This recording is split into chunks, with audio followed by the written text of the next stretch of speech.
Hello, everybody. Thank you so much for tuning in tonight.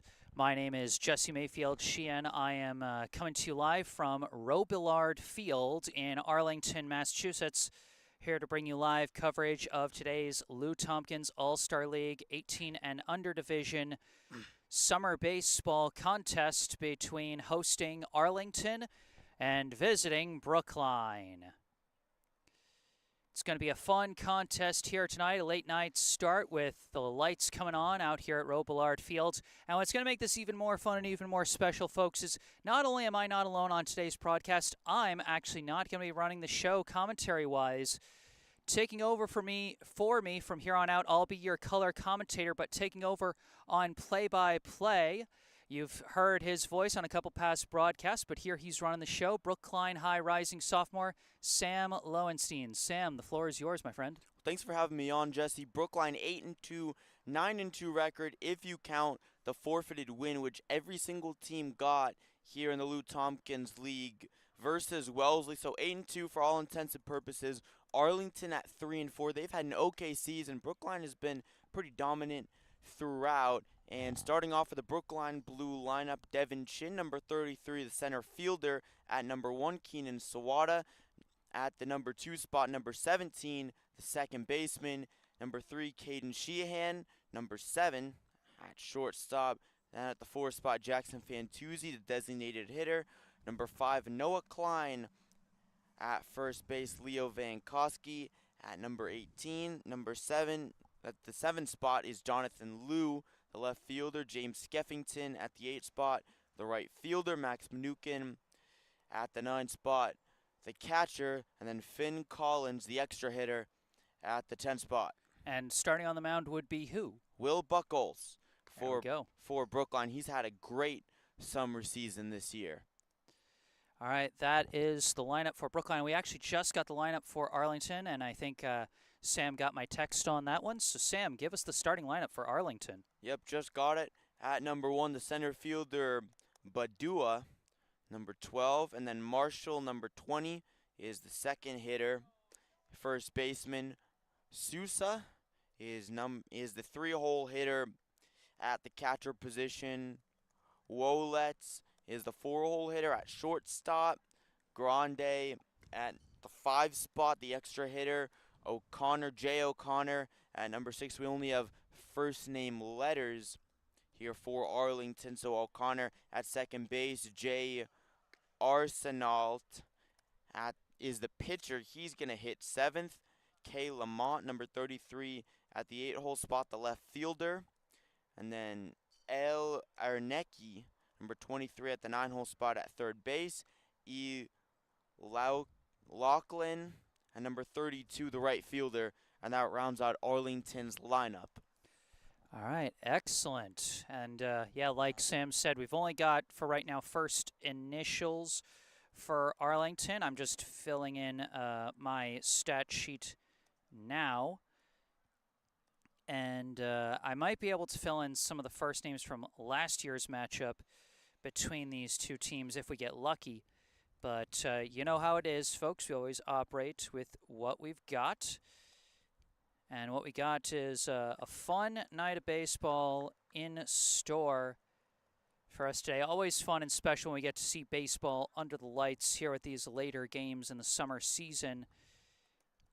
You know, obviously we don't have the privilege of lit fields in Brookline unless they're playing at Parsons Field, Northeastern's field.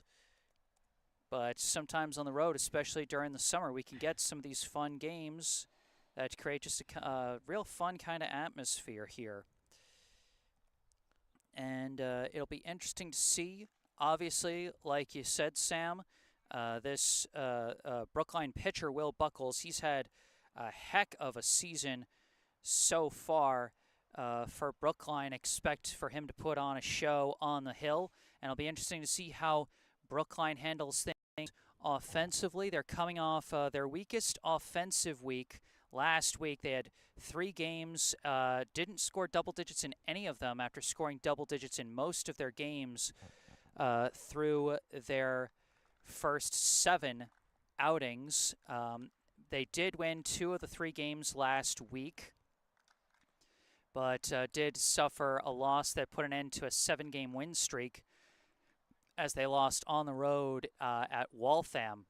But that was sandwiched around a pair of nice wins against Jamaica Plain and trying to remember the second one off the top of my head. Was it a game that we did together? I don't think so. Don't think it was. Yeah, I don't think so. But some relatively low-scoring games last week for Brookline. You know, I spoke to head coach John Busey about it. He said the team was kind of gassed, having played a lot of out-of-state tournaments over the weekends and such. So we'll see if the team has had a chance to rest and get back in the rhythm here. Last year they defeated. Last year when these two teams faced off, they faced off in Brookline on July 22nd. So similar spot about a week earlier than they're facing off this year. Faced off in Brookline, and Brookline got the 5-inning win as pitcher Owen Hoffman got a 5-inning no-hitter as Brookline won via the mercy rule in that one. In that game, they scored 1 run in the first inning, 1 run in the second inning, then 3 runs in the third inning to get it up to a 5-0 lead. Then in the fourth inning, they scored 1, 2, 3, 4, 5, 6, 7, 8 more runs in the bottom of the fourth to make it a 13-0 game, which would clinch it in the top of the fifth. So Brookline was dominant against Arlington their last time out. It'll be interesting to see how they handle things next, but it looks like we've reconnected. Reconnecting. Yep, there we go. Reconnection successful. Okay, we're good. And then speaking of returning players, Leo Vankowski back in the lineup. He was gone for about a week, but he's back in the lineup. He has been a productive member of the offense in his first year with this Lou Tompkins team. And that's what's been so interesting about this season. Not a lot of returning players from last year. And just to illustrate that, we got 1, 2, 3, 4, 5. 5 players who are in the starting lineup today that played against Arlington last year. Keenan Sawada, Devin Chin, Caden Sheehan, Jackson Fantuzzi, and Noah Klein, also James Skeffington to make that 6. And then a couple more that did play that aren't in the lineup today, Ben Cody and Max Kaufman, the latter. Max Kaufman, of course, down in the DR right now with a special baseball camp that's also giving some humanitarian aid, helping to build some houses out there in the Dominican Republic. And it looks like the starting pitcher out on the mound, Jay Arsenault for Arlington. So we'll soon be getting this one started, Sam. Who do we have due up in this first inning? Well, for Brookline, first off, Devin Chin, Keenan Sawada, and then Caden Sheehan, 3 hitters that, well, Keenan Sawada, in his last season here of Lou Tompkins baseball, always a great hitter, game in and game out, a great player for the Brookline Warriors high school team, and also for this Lou Tompkins team. Devin Chin, a super speedster, extremely fast on the bases. He's one of those guys that he just has to hit the ball, period. He can easily get on base, often hitting it to the left side of the infield intentionally as a way to get on via the infield single. Then Caden Sheehan, a guy that can hit for both contact and power, a very strong top of the order for Brookline. Yes, and if any of them manage to get on base, they've got the powerful bat of Jackson Fantuzzi potentially coming up. We'll see what they can do in this first inning as we're just waiting for Arlington to finish their infield warm-ups. As always, we encourage audience participation here in this live stream. That could be as simple as hitting the like button if you're enjoying this broadcast. And don't forget to subscribe to the channel to stay up to date on all the upcoming live streams. We got 2 more games on the docket for the regular season this week, and then the playoffs starting next week. So be sure to stay tuned, subscribe, and can help. And as always, we encourage fans to speak up and say whatever is in their hearts in the live chat here on YouTube or in an email to me. You can see my email in the bottom right corner of your screen. as now we just wait for this one to soon get started. We just wait. Again, Yep, we're at and Arlington. It's on their terms. It's 7:29, so one more minute before the game yeah, is scheduled to begin. So starting pretty close to on time. I got no problem with that. exactly. Yeah. Hey Sam, refresh my memory. Have you ever joined me for a baseball game under the lights before? Under the lights, I don't think so. Yeah, because I know you've joined me in the past Soccer. soccer under the lights during the playoffs this past fall, and so you know what kind of a special atmosphere that can potentially create. And those games were incredible. The girls' team making it to the semifinals, unfortunately losing there off that penalty kick, and it was hard, but still an incredible atmosphere, super great opportunity, incredibly cool. And here we are, another Yep. game under the lights. Of course, not a playoff game, Not but not the still. playoffs, maybe not as big of a crowd during the summer season, but still there's a special atmosphere to playing baseball under the lights. I mean, anyone who's seen Field of Dreams or The Sandlot or any of those other romantic movies about baseball, you know exactly what I'm talking about. I can't help it. I'm a '90s kid. I grew up on The Sandlot, and that scene where they're playing at night because there's fireworks going off for Fourth of July. One of several iconic scenes from that movie. That's as good as it gets. Absolutely. Well, after Jackson Fantuzzi, it'll be Noah Klein, Leo Vankowski, and Jonathan Liu up to the 7 spot for Brookline if they can keep it going in the first inning, and that's a really strong middle of the order. The thing about this team is really you round out their roster. Everybody plays well. Even the players who don't have the highest batting averages, they get on base, can hit for power. Everybody does something. Exactly. I mean, like you said, they find ways to get on base. Even last week they were having kind of a tough week. Didn't have as many explosive hits, but they found ways to put runs on the board, and they made it work. You mentioned some of the guys that don't have the highest of batting averages. Noah Klein, he's had, a season lackluster by his own standards in terms of his slash line numbers. A sub 200 batting average, sub 300 on base percentage, but at the same time, he has contributed to 12 total runs for this Brookline offense. 8 of them scored and 4 of them driven in. Part of that is not just that he's able to get on base through free passes, but that he puts the ball in play on a very consistent basis, doesn't strike out a lot, forces the fielders to make plays, and sometimes they don't. And sometimes you get that effective free pass off a reach on error, and you know what? It's just like the Dodgers against the Yankees in the World Series. Sometimes the best thing to do is put the ball in play and force your opponent to have to play ball. Exactly. You can talk all about the analytics, the on-base percentage, but at the end of the day, if you have 1 out and there's a runner on third base and you hit a ground ball to the right side of the infield, you're scoring that run. Potentially. There's so much to take into account. They might have, the other team might have pulled the infield in. Even if they have Mariano Rivera on the mound, they might have pulled the infield in, and you might end up surrendering a bloop single over the infield. Yes, I'm just going at the Yankees. I'm a Boston boy, born and bred. It's in my DNA. I have to snipe the Yankees whenever I get a chance. It never hurts. Yeah. Never hurts. That never hurts me. When you have an opportunity, might as well go after the Yankees. My sincere, half-hearted apologies to any Yankees fans. Half-hearted. Not full-hearted, just half-hearted. We're having fun out here, folks. We're having fun as we wait for this game to get started. The officials and coaches exchange, just doing the pregame talks at the plate, maybe deciding what's the official out-of-play lines around here. It's a little, it can be a little weird here. There's no out-of-play lines painted. I expect it's going to be something along the lines of you go from the end of the Brookline dugout, the end of the fence of the Brookline dugout, and it runs parallel to this pole that you can see out here in right field. That's going to slightly obscure our view of right field, but not by a lot. I had to kind of run around up and down this right field line to find a good spot to shoot from.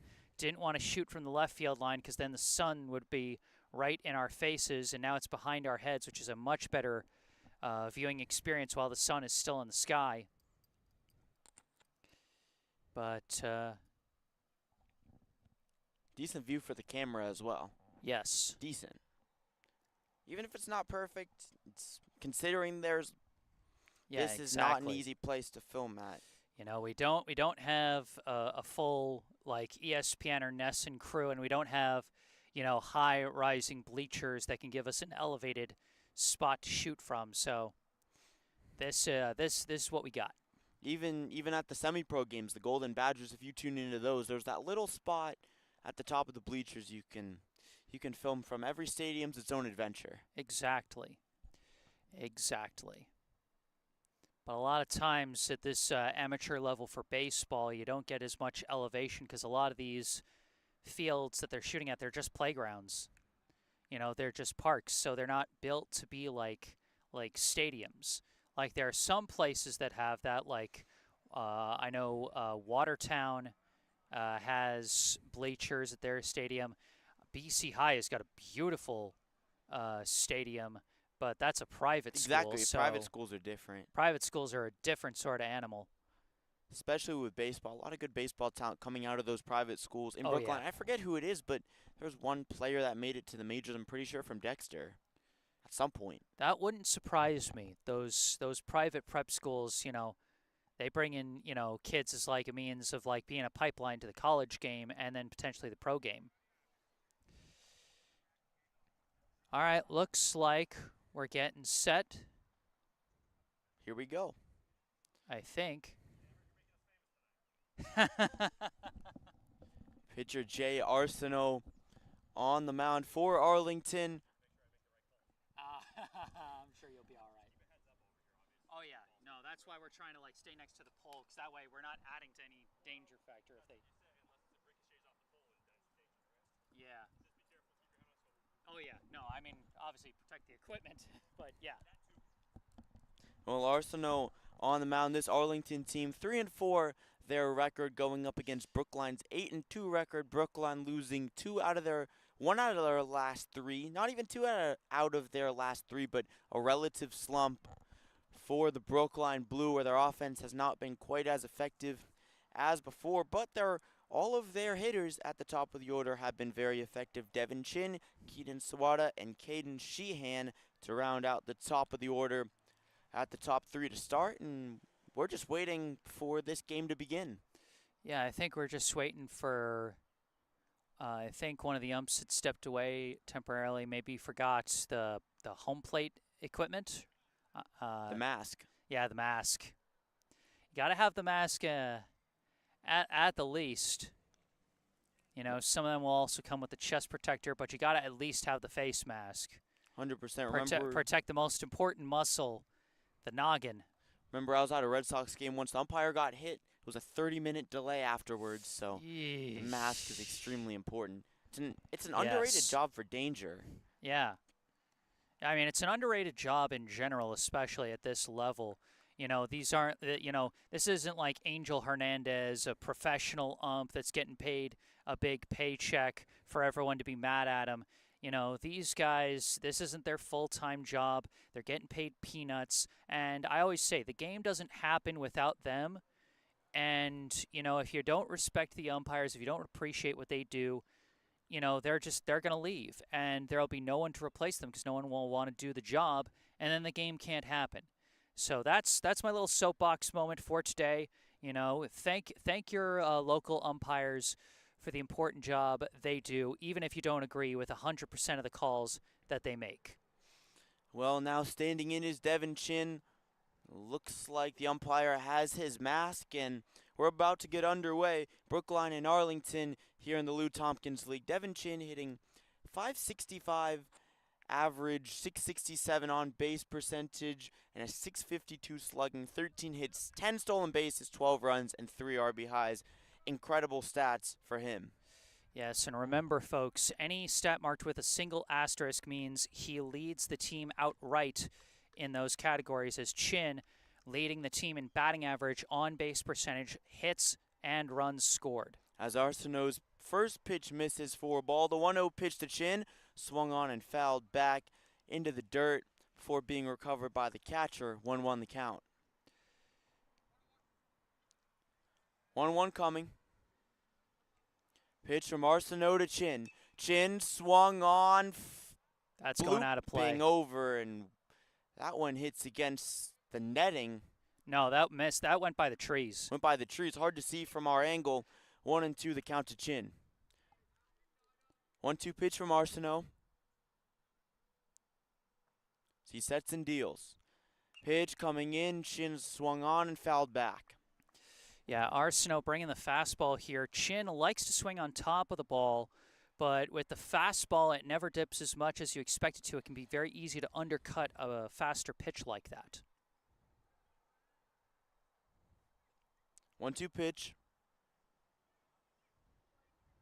Pitch from Arsenault swung on by Chin. Ball's going to stay in play for a second. Catcher lets it go out for a foul ball, and the count remains 1-2. Very smart fundamental play by Sousa, the catcher for Arlington. That one bouncing into kind of a no-man's land spot, perfect for a speedster like Chin, and it was the right call to not try and grab it. Probably wouldn't have made the play at first and let it roll foul. Most definitely, Jesse. That's the type of play that Chin easily beats out. 1-2 pitch. Arsenault deals. Swung on by Chin, and he fouls it hard back into the fence. Count remains. That time went for a lower breaking ball, looked like another kind of pitch that's hard to, put on the ground the way Chin likes to do for those infield singles he can get. Devin Chin, such a pesky hitter. Hard to strike out. 1-2. This time he swings and misses, but the ball gets away. It's a drop third strike, and Chin's going to beat it out. Wow. Where to even begin on that play, Sam? First, I thought it was a check swing foul at first, but in fact, Chin whiffed it completely, and he reacted fast to being called on strike 3. He instantly took off, and with his speed, he can make that happen. Well, he check swing, the ball got away coming inside. Slide step now from the pitcher, strike 1. Yeah, I think they ruled that he went around, because I think that pitch came inside, but Chin went around, and that made it strike 3, but then the ball was missed by the catcher, and he got to just take off. Worked out favorably for him, ironically. 0-1, check down to first, and Chin gets back in safely. Yeah, we got another reliable on-base guy at the plate now in Keenan Sawada. 500, 625, 625, his slash line so far, tied for the team lead in doubles, while leading in hit by pitches and stolen bases. Pitch coming, Chin going down to second. Small bounce before coming into second base, and Chin slides in safely. Boy, it is so fun to watch him run. And the way he is able to pop right up after a slide, like everything about base running, looks natural when Devin Chin is doing it. He's the perfect leadoff hitter. Great contact and great speed on the base paths. Pitch coming, Sawada, ground ball to third, bobbled for a second, and he's going to easily be safe at first and second for Brookline. Yeah, that one is, to me, a borderline call in terms of whether it's a hit or an error. That almost went through the left gap past the third baseman. It did bounce off his glove. That's one of those plays that I'm going to double check on Game Changer later tonight. I feel that one's probably a single considering it's high school. That's my thought. I would say it's a single, but you can go either way. Yeah, that's my call. I'm just going to double check it on Game Changer. First pitch now to Mayfield-Sheehan, takes a strike at the bottom of the zone. Was that a strike or was it a ball? Because I didn't think the umpire's I heard hand him came go, up. Yeah, I know. It's so different because usually it's only a strike if they put their hand up. Might have said ball. Yeah. Pitch. So I think it's 1-1 because we can see he does point when it's a strike. Yep, 1-1. Mayfield-Sheehan, 250 average, 351 on base percentage, 250 slugging, 1 stolen base, 10 runs, and 7 RBIs. 1-1 pitch, big hack and a miss in the dirt, 1-2. Yeah, Sheehan has been slumping a bit. He has a hard hit. He can make really good contact, hit a laser, but sometimes those lasers go right at the fielders. We'll see what he can do here with 2 men on. 1-2 pitch. Pitch comes in. Sheehan swung on to right field. Fielder coming on. He makes the catch. Shin's going down for third. He's going to be safe. Sawada goes down to second. It's runners on second and third with one out for Brookline. You know what? Brookline takes that kind of sacrifice play every day of the week and twice on Sunday. You know, Sheehan's not going to get credit for a sac fly. It's just going to go down as a flyout, but he helped his team in a big way there. And how about the heads-up base running from Keenan Sawada? He saw the cutoff man couldn't quite snag that ball, went past second base, and he decided to take second in the midst of the chaos there. And now two in scoring position with arguably the most powerful Brookline hitter coming to the plate. Now Jackson Fantuzzi 2 for 3 with a double this season, 1 triple, 3 walks. An incredible on-base guy, 2 runs, 2 RBIs, takes the first pitch up high for ball 1.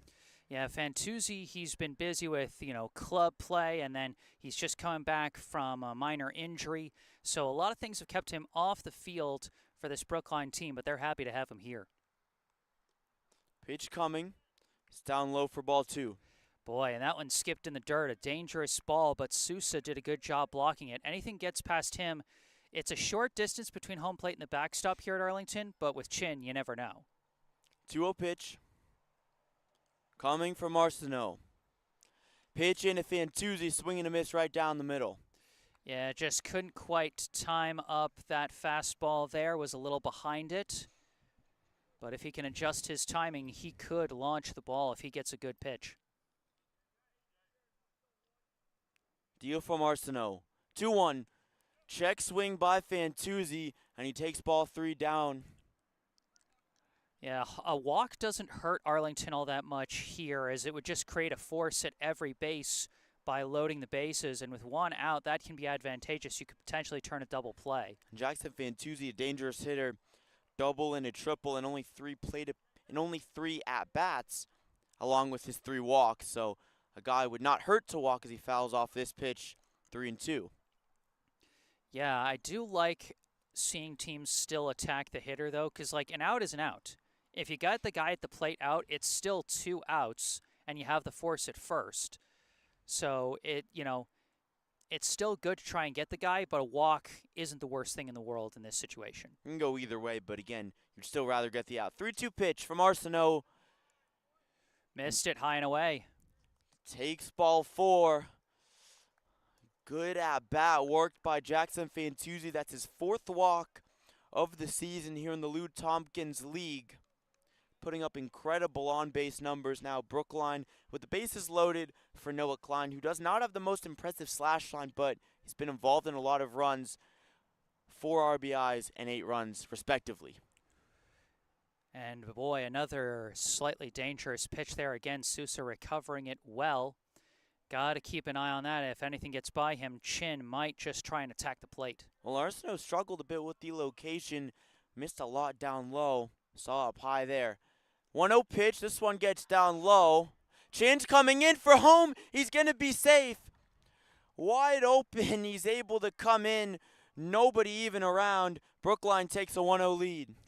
Like I said, you got to be careful when a player like Devin Chin is on the bases, especially at third, because he'll attack even with a relatively short ricochet like that. It bounced just far enough away from the catcher and pulled him away from the plate, and Chin saw the opportunity, and he jumped on it. Just seemed like a lack of awareness there from Arlington. Strike 1 in there. I mean, even if someone had gotten to the plate, I don't think the throw would have gotten there in time. Chin's just that fast. I just think Arsenault, him struggling with the down low pitch can be very detrimental. 2-1 from Arsenault. Swung on and fouled off. Yeah, we talked before the game about how we talked during the pregame actually about how Noah Klein, maybe not the best slash line numbers, but he can put the ball in play. And in a situation like this, that's really all you want. 2-2 from Arsenault to Klein. Pitch coming. Klein checks, and he takes strike 3. Boy, I jinxed him a tiny bit there. He thought he had an outside ball 3, checked his swing, but caught the outside corner for out number 2. Just an unfortunate play there for Klein. Great pitch from Arsenault. He's able to rebound in that at-bat. First pitch here to Leo Van Koski for ball 1. Vankowski, 533 average, 632 OBP, and a 533 slugging percentage. 1-0 pitch way inside to him. Came in over his head. Way over his head. And he's another guy that's done very well in clutch situations. 4 runs, 8 RBIs, and an even better slash line. 2-0. Pitch to Vankowski. Swing and a miss up high. Yeah, you know he wanted that one with how big a cut he took, but the fastball comes in higher than he expected, and he swings under it. Well, Vankowski, when he can time up the ball, he has a lot of success, but we have seen him at times in this season struggle to time it up. Takes a strike down the middle, 2-2.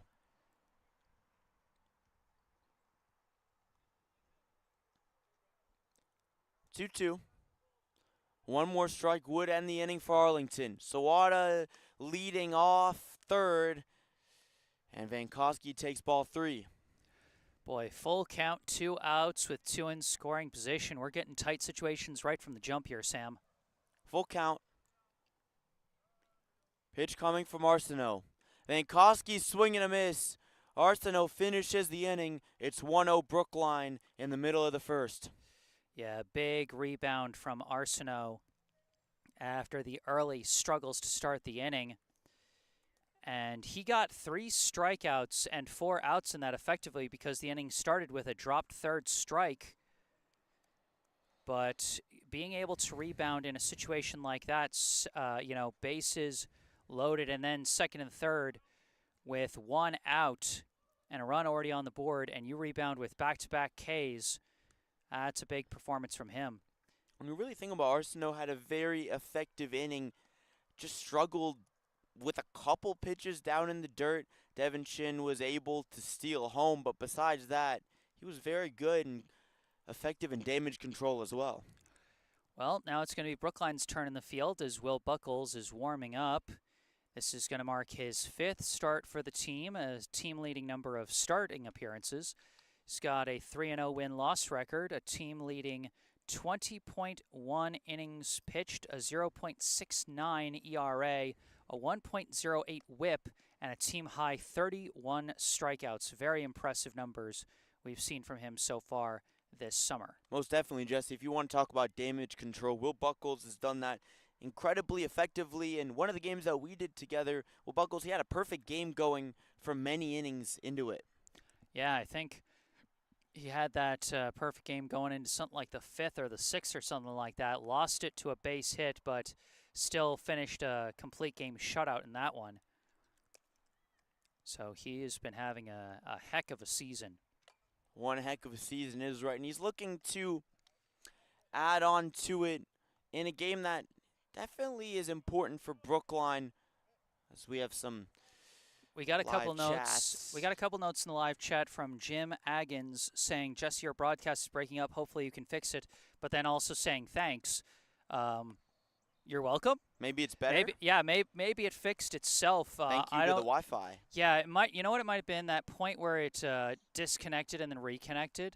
That might have been when it came in, because there was a brief moment where it disconnected but then it reconnected. Overall, the Wi-Fi has been pretty good so far today, and hopefully it'll stay that way. Definitely. Well, for Brookline, Will Buckles on the mound, and for Arlington, T. Badua hitting number 1, number 12, center fielder to begin. First pitch from Buckles. Badua takes up and in, and it's ball 1. Yeah, we'll see how quickly Buckles is able to find his stuff. There's definitely been some appearances in this summer where, he took a couple of batters to find the control and find the strike zone. 1-0, swung on, fouled off himself. Yep, caught him chasing that one low. One of the great things to watch about how Will Buckles pitches, the way he mixes up the location of his pitches, high and low, inside and outside, and his ability to change speeds can be so effective, especially with how powerful his fastball is. Creates such a big distinction from the speed of his breaking balls. Oh, 100%. 1-1 pitch from Buckles. He deals to Badua. Badua swung on, high fly ball into right center. Tracking on to get it is Devin Chin, and he makes the catch for the first out of the inning. Good tracking by Devin Chin. You know, we got a deep, grassy outfield out here at Robillard Field, but Devin Chin has got really good range in the outfield with his tremendous speed, and he covers that one well. We've seen him play right field, seeing him play center tonight. Now R. Marshall at the plate for Arlington. First pitch from Buckles, breaking ball, is a little bit outside for ball one. 1-0 pitch coming from Buckles. He deals in there, and it's strike one. 1-1 the count after the fastball. And boy, again, we talk about mixing things up. He starts with a breaking ball to the outside, then brings a fastball in. He's able to mix up his pitches so effectively. 1-1. Change up this time down in the dirt. That looks like a fastball to me. That's what I saw. Had a lot of break on it. But it's the speed, not necessarily. That was, to me, was just a low fastball is what I saw. Could easily been. 2-1 pitch from Buckles. That one's definitely a low fastball. Yeah, that looks like it might have been like a cut fastball, because I think I saw what you were seeing the last pitch, which is it dips a tiny bit, and it's a tiny bit slower than his normal fastball. Maybe a two-seamer. It's like a relative changeup, but not. It's now ball 4 to Marshall as he gets on after 5 pitches. And Arlington with a base runner here in the bottom of the first. Yeah, kept trying to get Marshall to chase those low pitches, and he just wasn't biting on them. We'll see what he does here against the next batter. Now El Sousa at the plate for Arlington. Marshall leading off of first. Buckles checks, deals. Sousa swung on into center field. Devinchin tracking on to get it. He makes the catch, throw back into first.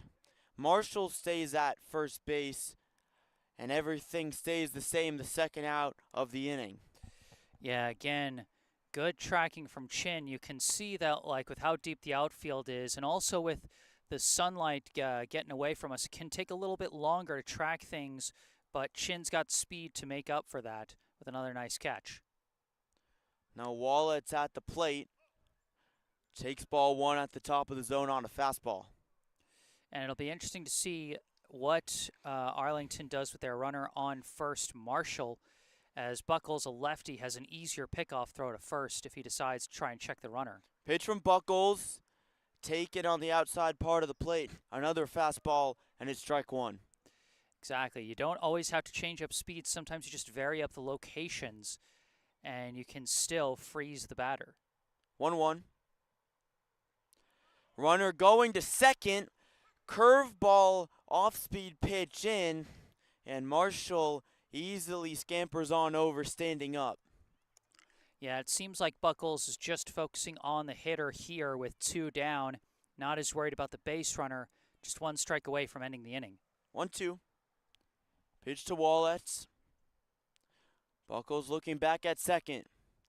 Pitch from him, breaking ball, swung out into left field. Gets down for a hit, goes past left field. A run's going to score. It's 1-1. Wallet stays at first base. And boy, not being more attentive of that runner taking second backfires on Brookline in a big way there. Thought they were going to have the batter under control, but then he lines a shot out to left. And out in left field, Jonathan Liu was trying to kind of rush a scoop up to try and throw that one home, but he couldn't snag it off a weird bounce, and the run comes in easily to tie it. First pitch to Grande. Grande? Grande. Grande.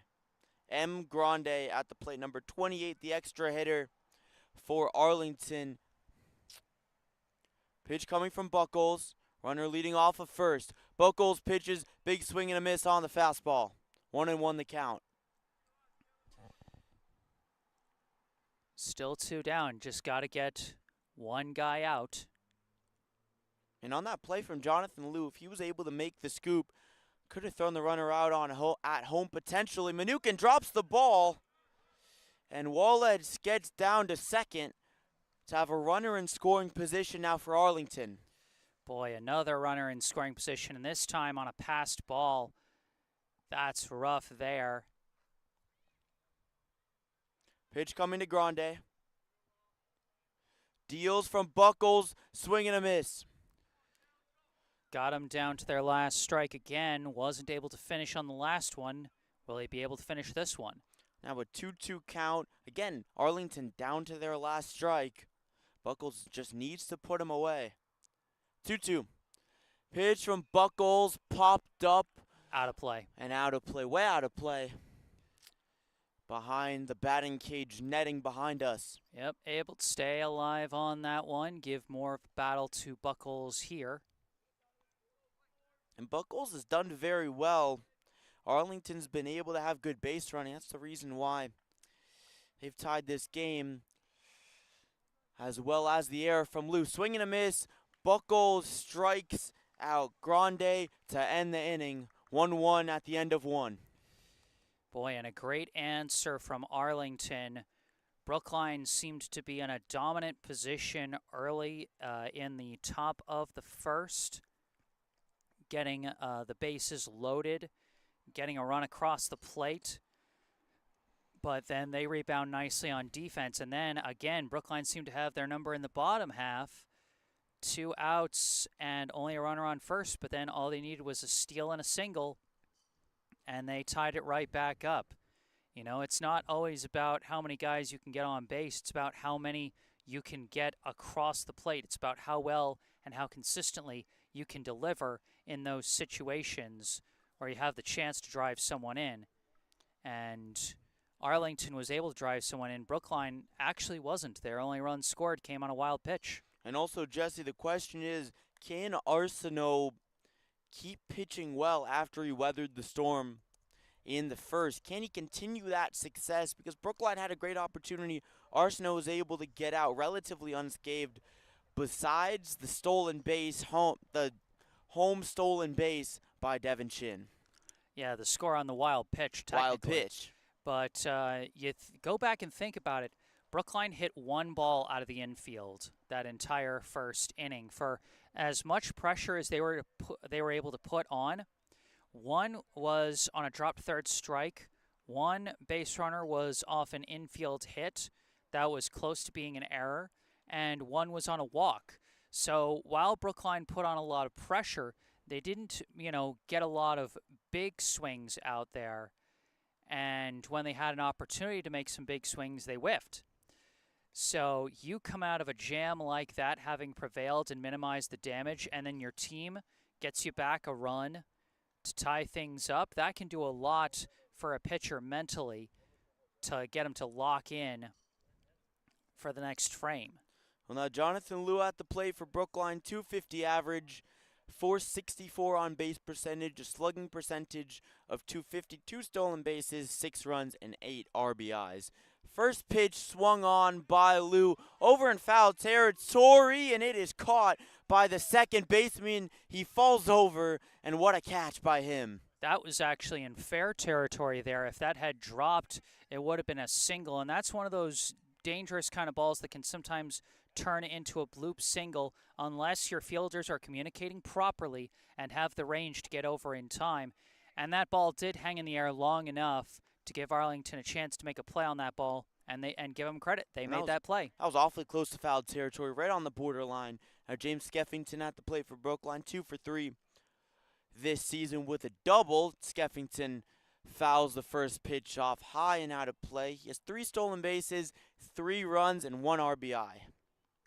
Yeah, Skeffington, one of the big impact players last week, making his first couple appearances, first as a courtesy runner on Monday and then as a full-fledged starter on Thursday, playing an important role in that win. Now behind in the count 0-2. So he takes strike 2 there. 0-2 pitch coming from Arsenault. After he got the first out on the pop-up, Skeffington swings and misses on a fastball, and 2 quick outs for Arsenault in the top of the second. Yeah, Sam, you were wondering how he was going to respond, and combined with all of the momentum factors we were talking about between innings, it's also the fact he's facing a lower part of the batting order can, potentially boost a pitcher's confidence as well. Most definitely. Max Manukin, though, he has had a decent start to the season for Brookline. 278 average, 350 on base, take strike one. 389 slugging, one stolen base, 2 runs, 5 RBIs, so nothing crazy, but still decent for a bottom of the order bat. Swing and a miss by him at the top of the zone, 0-2. Yeah, Brookline's been chasing those high fastballs a lot. Arsenault has been pitching those around the border of the strike zone. It's been effective. 0-2 pitch from Arsenault to Manukin. Pitch coming, taken down low, and that one was a close call, That Jesse. one was close. Arsenault's been really painting the corners of the zone with a lot of these fastballs, forcing Brookline's hitters to make decisions. 1-2 pitch to Manukin. Pitch coming, and just above the zone for ball 2. Good eye from Manukin there. We'll see how well he can keep battling with a 2-2 count.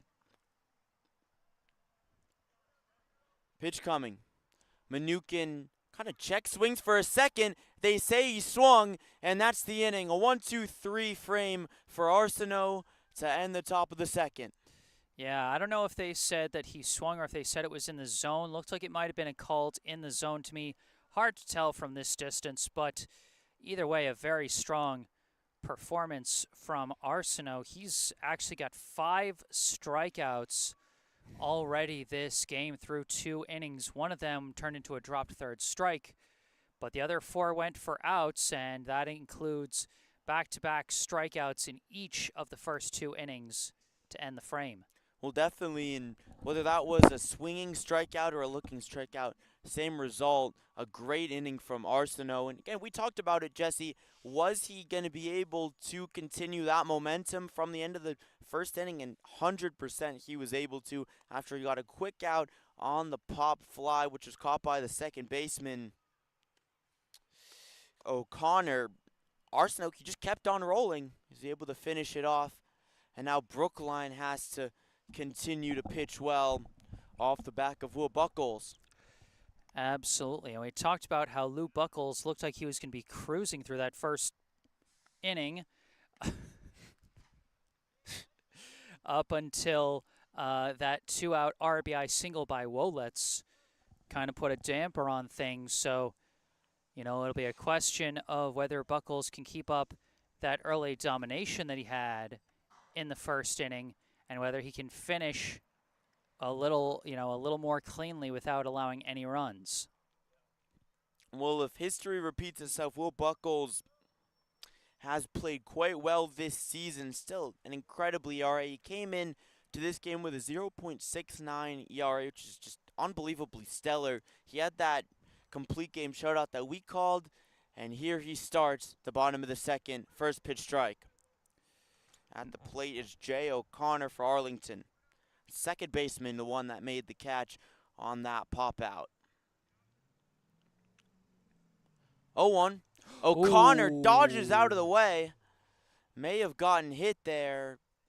We will see. And the ump's going to say he got hit. That's a hit by pitch.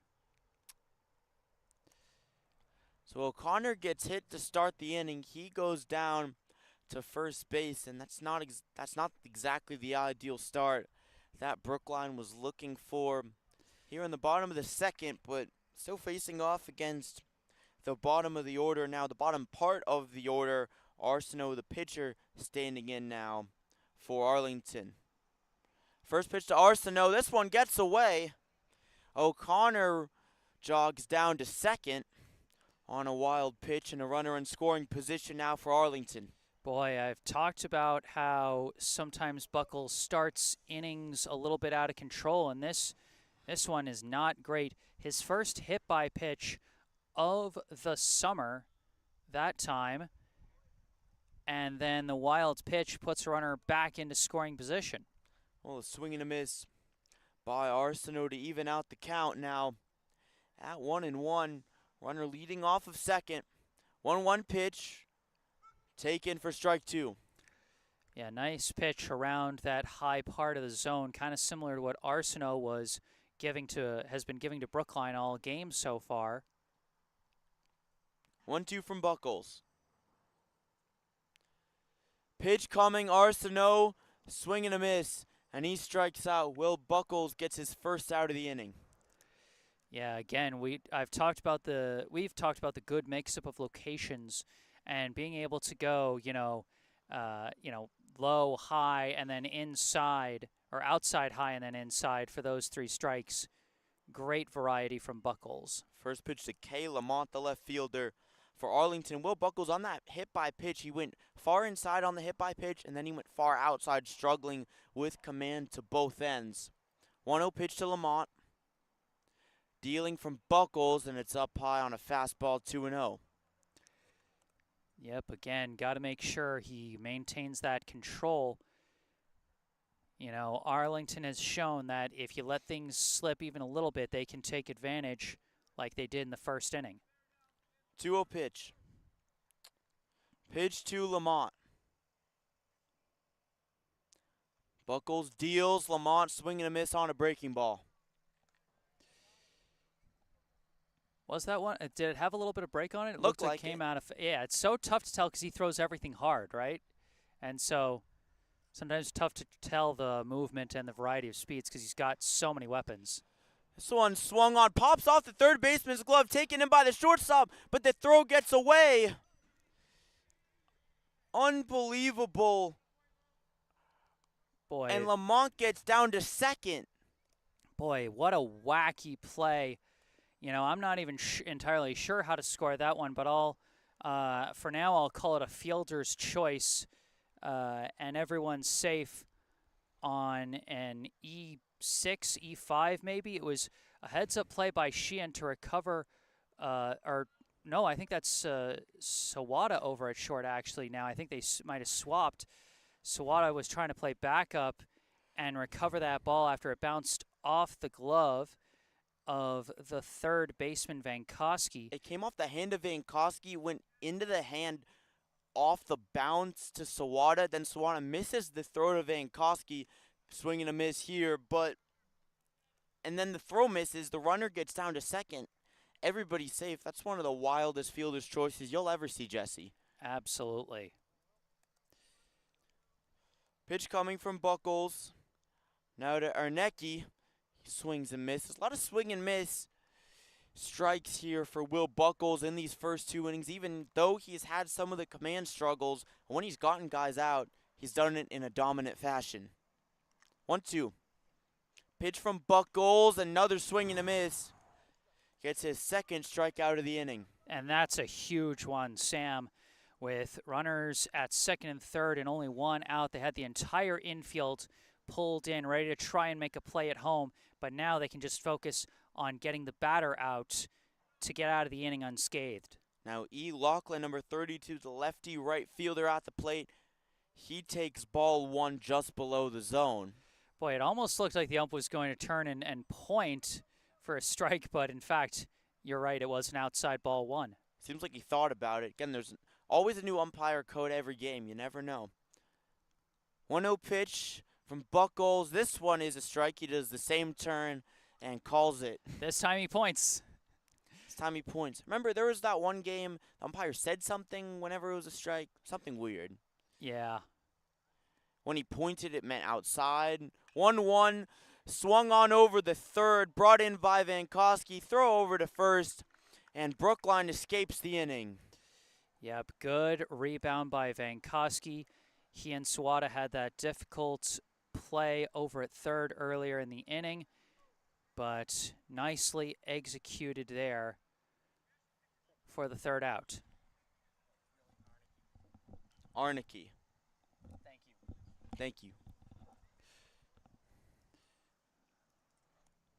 All right, we got a little slight correction on our pronunciation, which we are very grateful for. Arnecki, the name of number 23, the third baseman, who was batting in the 9 spot out of the 10 hitters for Arlington. Ultimately, the ground out from Laughlin is what ended it, as Vankowski handled that last ball well. And Will Buckles, the thing about him as a pitcher is even when he struggles in the beginning of innings, his stuff can carry him. We saw that with the amount of strikeouts he was able to get and getting out of the inning literally unscathed. No runs given up. Yeah, even despite the weird defensive miscue over on the left side of the infield on that weird bouncing ball on that play at third. You know, they put runners at second and third with one out, and Buckles and company took care of business. And now we'll see how the Brookline bats do here, as the third inning for both teams is going to represent their second turn through the batting order. Both teams' leadoff hitters guaranteed to bat in this upcoming third inning. For Brookline, their leadoff man will bat second in the top half of the third. And for Arlington, after their 10th hitter was the last to bat in the second, they will be starting off right at the top of the order in the bottom of the third. Finn Collins at the plate for the Brookline Blue, the bottom hitter, the extra hitter at the 10 spot. 2 for 5 this season in his plate appearances and at-bats. 2 runs and 1 RBI. Arsenault with 2 solid innings, only 1 run given up. First pitch from him. Collins swings and fouls it back right against the fence for strike 1. Yeah, Collins, not the most powerful bat, not the fastest runner, been in and out of the lineup, but as you can see from his numbers, he's found ways to contribute and help this Brookline team when he gets his chances. 0-1 pitch. Collins takes a pitch way down low and it pops away, but it's one of those pitches that, even though it's a wild pitch, doesn't matter because there's no runners on base, no extra negative impacts. Exactly. 1-1. Pitch coming from Arsenault to Collins, and he takes another pitch down low for ball 2. And you know what? If your opponent's making a mistake, just let him. Just keep taking those pitches well outside the zone, and you could get a free trip to first base if you're lucky. 2-1 pitch from Arsenault to Collins. Collins swung on hard ground ball. The second, it gets through the second baseman's legs. It's an infield single and an error for Finn Collins to start the inning for Brookline. Yeah, no question about that. It's going to go down as a reach on error, but like we were talking about earlier, you know, when you're in the game, you're not worried about your batting average. You're worried about getting on base by any means necessary and helping your team to win the ball game. And Finn Collins, he put the ball in play, forced his opponent to make a play, and they didn't make it. And that one went right through the legs of O'Connor. Ball gets away. Finn Collins trugging down to second base. He slides in, but unimpeded. And that's a nice play for him. Yeah, you know, he got a bit of a late jump on it, so I think he was a little nervous about potentially being thrown out. I appreciate the hustle, regardless of how pretty it looks. Exactly. As we talk about so much, it's the results that matter. It's not about the analytics and the on-base percentage and the average. It's about winning baseball games, and Finn Collins just did it right there for his first stolen base of the summer season. Well, that's not going to go down as a stolen base. That was advancing on a wild that pitch. Too, but yeah, it doesn't add to your stolen base count when you advance on a wild pitch or a pass ball, technically speaking. But still, advances the yeah, runner. Exactly. In the moment, doesn't matter. And Devin Chin, a guy that can advance very well, drops down a bunt. Collins gets down to third. Runners on first and third. And that's how you do an infield single. Devin Chin. If there's one man who knows how to do it, it's Devin Chin. But I'll tell you, I didn't like the lack of hustle from the Arlington fielders there. Neither the pitcher nor the third baseman even tried to run down that ball, see if maybe they can make a play at third against Collins. They just kind of let it happen. Runners on first and third. Keenan Sawada at the plate for Brookline. Already a graduated senior at Brookline High School. Chin going down to second. The catcher doesn't make a throw. And now runners on second and third for Brookline.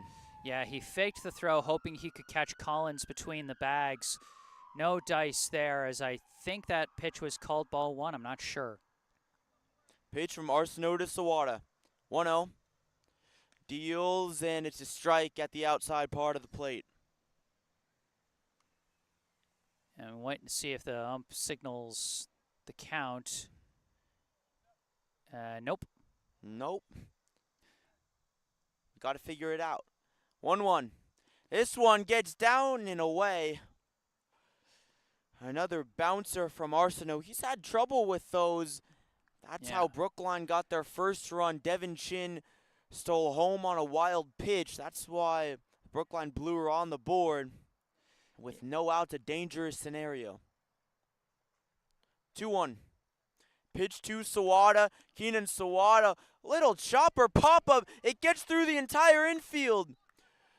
Collins is going to score, and it's 2-1 Brookline. Yeah, big hit from Sawada. Just a low-reaching defensive swing, really.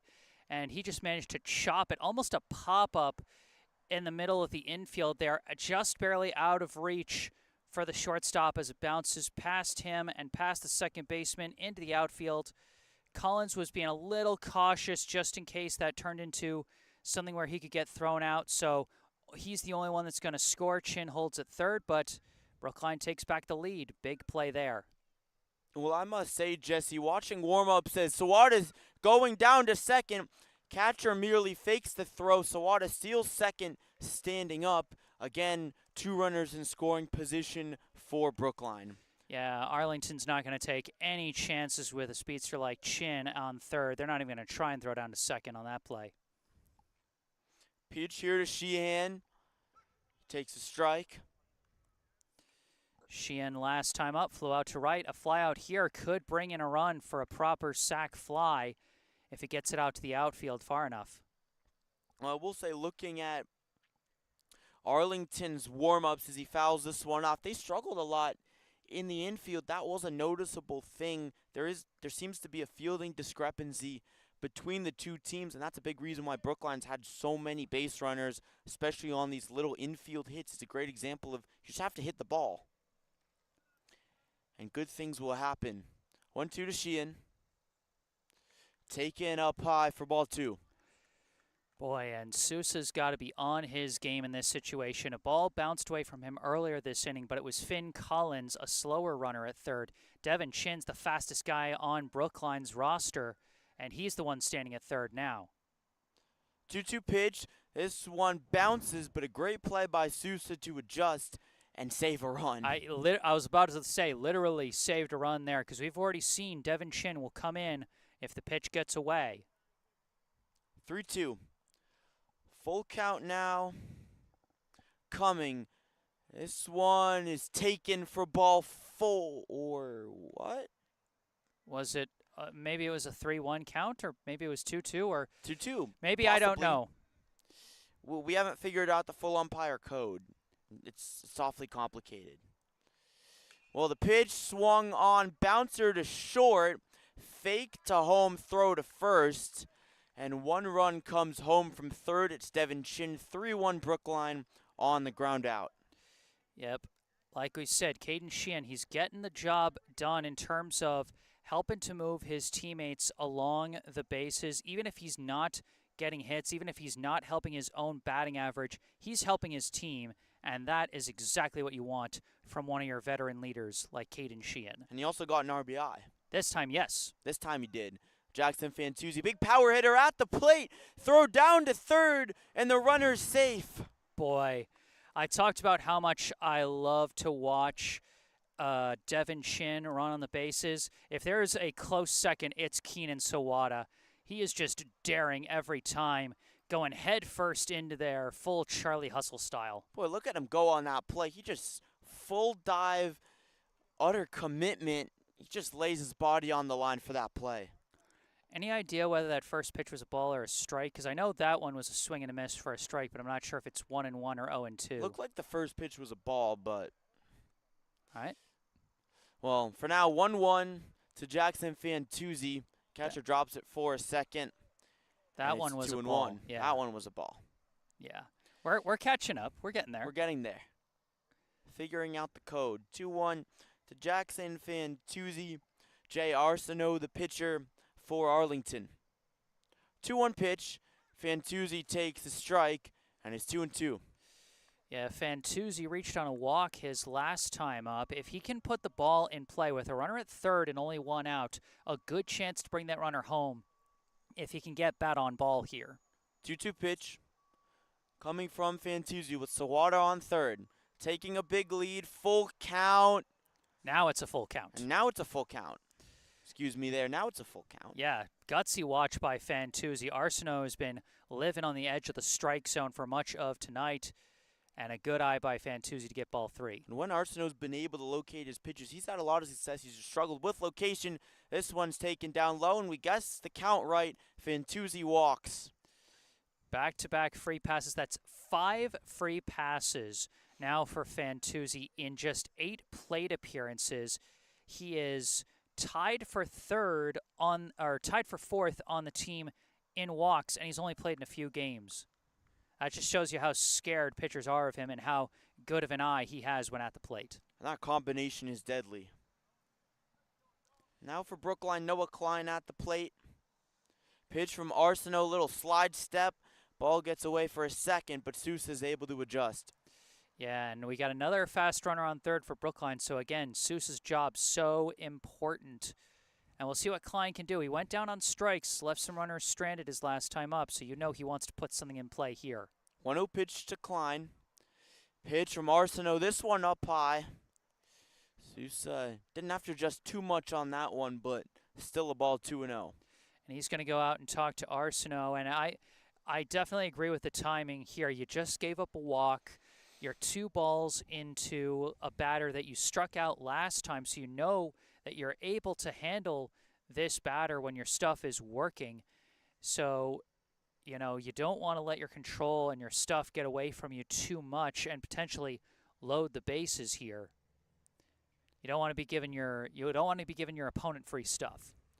And it seemed that Arsenault struggled a lot in this inning as his stamina has deteriorated a little bit. He had that great second inning, a 1-2-3 inning, a very quick inning, peak efficiency for him, but ever since, it's been a rocky road for Arsenault. Pitch to Noah Klein. The 2-0. Klein takes a strike. Now a throw down to second. He didn't throw it. He faked it. No, he faked the throw down to second, excuse me. Yeah, he's been faking that throw all inning. And yeah, Fantuzzi allowed to take second as they're still focusing on the runner at third. First steal of the summer for Fantuzzi. We've said this a lot. Brookline with 2 runners in scoring position. Pitch to Klein. This one called the strike again. 2-2 the count. Klein with his back to the wall, but with 2 runners in scoring position, just get bat on ball, and you can make things happen for your team. Especially with Sawada on third, a very fast runner. 2-2 to Noah Klein. Takes a pitch down and in. Ball 3. Yep, I mean, you can still make things happen by taking a free pass, so real decision to make on this upcoming payoff pitch for Noah Klein. 3-2 pitch from Arsenault. Comes in, swung on hard ground ball from Klein. It gets through short. Run's going to score. Another one comes home. It's Fantuzzi, and it's 5-1 Brookline. What a nice hit from Noah Klein. He had a decision make, and he made the correct one. Not the hardest hit ball, but very well placed just outside of the range of the shortstop. I give that one a clean hit with 2 RBI. Sawada and Fantuzzi with the runs scored, and Brookline now up by 4. Great hit from Noah Klein. And now Brookline, just with all the momentum, throw down to first base. The ball gets away, and speaking of momentum, Klein's going to get down to second. Boy, the catcher tried to be aggressive, tried to see if he could steal an out from Brookline with the pickoff throw. Just didn't connect right with the first baseman, and Noah Klein gets to second on the E2.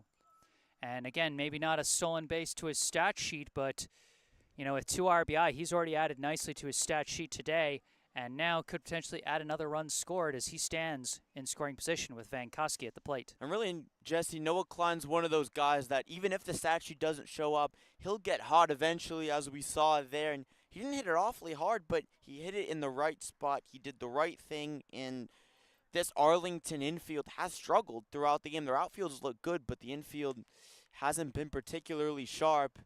So he's able to take advantage. 1-2 after the swing and a miss. Van Koski also went down on strikes his last time up. Klein was able to bounce back from his first inning strikeout. Let's see what Van Koski does. 1-2 to Van Koski. takes a pitch upstairs for ball 2. 2-2 to Vankowski with Noah Klein on second. Pitch from Arsenault. Swing and a miss by Vankowski. He strikes out, and that's the second out of the inning for Arlington against Brookline. Yeah, Vankowski taking some big swings and just not timing them up right so far. Might need some time to get back into the hitting rhythm he had earlier in the summer. First pitch taken for strike 1, and it's Jonathan Liu at the plate for Brookline. The left fielder had one mistake in the outfield, but he's looking to improve his night. I wouldn't have even classified that one as an error, honestly. I mean, yeah, you would have liked him to make the play, but it would have been like an above-average play. Like, he was attacking aggressively to try and scoop that one up. Normally, he would wait for that one to come to him. 0-1 to Liu. Pitch from Arsenault, Jonathan Liu, another big hack, and he swings and misses. 0-2 the count. Again, those high fastballs are so tantalizing for hitters, and if you're not timing them up right or seeing when they're coming in too high, then they'll blow by you. 0-2 pitch, Jonathan Liu, ground ball over towards short. This time the play is made. It's a bang-bang play, and he's safe at first. Yeah, very good hustle up the first base line by Jonathan Liu. And how about the hustle of Noah Klein? This isn't going to wind up on his stat sheet either, but his running from second to third, you could tell it caused just the slightest flinch from the shortstop, slowed down his play going to first just a little bit as Klein was hopping over the ball to get down to third. You know, maybe a tiny bit of an assist there from Klein to help his teammate get the infield single. Just so well done from Klein. Now James Skeffington at the plate. The right fielder, Jonathan Liu's going down to second. They throw to third. The ball gets away. Brookline's going to score again. Liu's going down to third. It's 6-1, and Noah Klein scores. Boy, that one was just a mistake from the catcher. Again, trying to be aggressive and catch a guy on the base paths, and it ends up backfiring. He's been faking the throw down to second, thought maybe he could fake out the batter on a throw, but Noah Klein, for the second time, advances on an E2, and this time scores. Skeffington fouls this one off far into right field, a bit behind us. Clang. Clank. And so a runner at third now as Liu gets to second on a steal, will be credited with a steal, but then goes to third on the E2. Liu in scoring position for Brookline to pitch. Bit outside for ball 2, and this has been such a great inning for Brookline. Seems like really the whole inning they've had a runner in scoring position. It's been a consistent rally for them. 2-1 pitch to James Skeffington. Skeffington, ground ball through the hole in second. Liu's going to score. It's a 6 spot for Brookline in the inning, 7-1. Beautifully hit ball for Skeffington. First baseman was trying to be close to first for the potential play. He sends it right through that gap on the right side of the infield. You know, again, we've talked about not the hardest hit ball, but when you get the right placement, when you put in the work to put the ball in play, good things can happen. And that's what's been happening for Brookline all inning. So well done. Now Max Manukin, the catcher, at the plate. He takes strike 1. And so many players bouncing back from previous negative at-bats. Liu had popped out on his first at-bat. Skeffington went down on strikes. Both of them get singles. Now Skeffington's going down to second. The ball gets away again, but he stays at second base.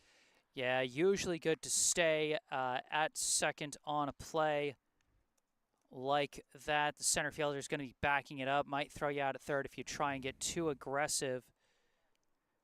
But good hustle from Skeffington. And one thing from Sousa in this game is at the beginning of the inning, he played passively on his throws down on the base paths. Now he's been a little bit more aggressive, and it's backfired against Arlington. 1-2 to Manukin. Brookline looking to add on to the rally. Another runner in scoring position in Liu. 1-2 taken up high. Yeah, and I don't blame Sousa for making the throw on that particular steal. Some of the other ones was being a little over aggressive and backfired, like you said. That time the throw just a bit off the mark. Almost had Skeffington if the throw was on the mark, but just missed. 2-2 to Mnookin. Little ground ball over towards third. Throw is a bit off the bag, but the first baseman is able to recover Marshall to end the inning. Brookline gets 6, 7-1 over Arlington. Boy, and that right there, that is a statement inning for Brookline. A combination of good hits as well as taking advantage of opposing mistakes. Remember, this inning started with Finn Collins reaching on the E4 as the second baseman let the ball go through his legs.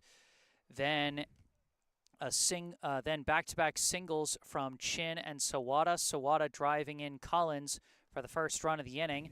Then an RBI ground out from Mayfield-Sheehan. Then a walk from Fantuzzi. You know, plenty of stolen bases all around. And then Noah Klein coming through with arguably the biggest hit of the inning, a 2-run single to bring in both Sawada and Fantuzzi as he hit one past the shortstop. 2 batters later, Jonathan Liu gets an infield single, helped a bit by Klein hustling from second to third. Then Klein comes home on a throwing error by the catcher that moves Liu down to third. And then James Skeffington with the last run driven in on a single through the right gap to bring in Liu. Explosive inning for Brookline. And a long inning, too. Jesse, what time did this inning start again? It's been a good while. Good question. 30 minutes. We'll have to look back at it on the live stream recording, but great inning for Brookline. This was a very competitive game, evenly played despite, again, remember this, Brookline has an 8-2 record coming into this game, minus the forfeit would be 9-2. Arlington's would be 4-4 with the forfeit, 3-4 without it. So there's a huge difference between the records, but Arlington very much stayed in this game. Brookline's just pulled away in this inning. It was 1-1 at the end of 2. Yeah, and baseball can just be that kind of game sometimes, and it makes you feel for anyone specializing on defense, especially pitchers. You can have one good inning after another, but one bad inning can undo all of it. Now the start of the bottom of the third. This one hit up the middle for a base hit. This one just well hit by Badua. Yeah, we're back to the top of the order. Both teams taking their second turn through the order, and Arlington starting off well with a clean single to center. Now Marshall at the plate, the first baseman. Arlington looking to add some offense after the 6th spot from Brookline. Badua's going down to second. Mnookin elects not to make the throw after a brief bobble. And a runner in scoring position for Arlington. Yeah, it would have been a tough throw either way with a low pitch like that. As a base runner, you want lower pitches. As a catcher, you want higher pitches when you're trying to throw someone out on the base paths. Pitch to Marshall up high, and that's a high pitch called ball 2. Marshall drew a walk his last time up and later came in to score what is so far Arlington's only run. 2-0 pitch, swung on hard, foul into right field. Boy, that had me worrying about potentially ricocheting off a pole and coming down towards us. Put my hands over my equipment because, my goodness, save the equipment. Save the equipment before us. 2-1. Pitch, swing and a miss by Marshall. Going down to third is the runner, Badua, and he's safe. Yeah, that one popped out of Mnookin's glove. That's happened to him a couple of times this game. A young catcher, all of Brookline's catchers this summer, young guys, still got a lot of room to grow, got plenty of potential, but you're going to have hiccups here and there like that. 100% Jesse. Pitch coming, swing and a miss, pops off of Mnookin's glove. That one must have been called a foul tip. Foul tip, yeah. Because otherwise it would have been a dropped third strike, and the runner would be taking off for first. So he takes off his helmet, comes over to Buckles. Interesting play there.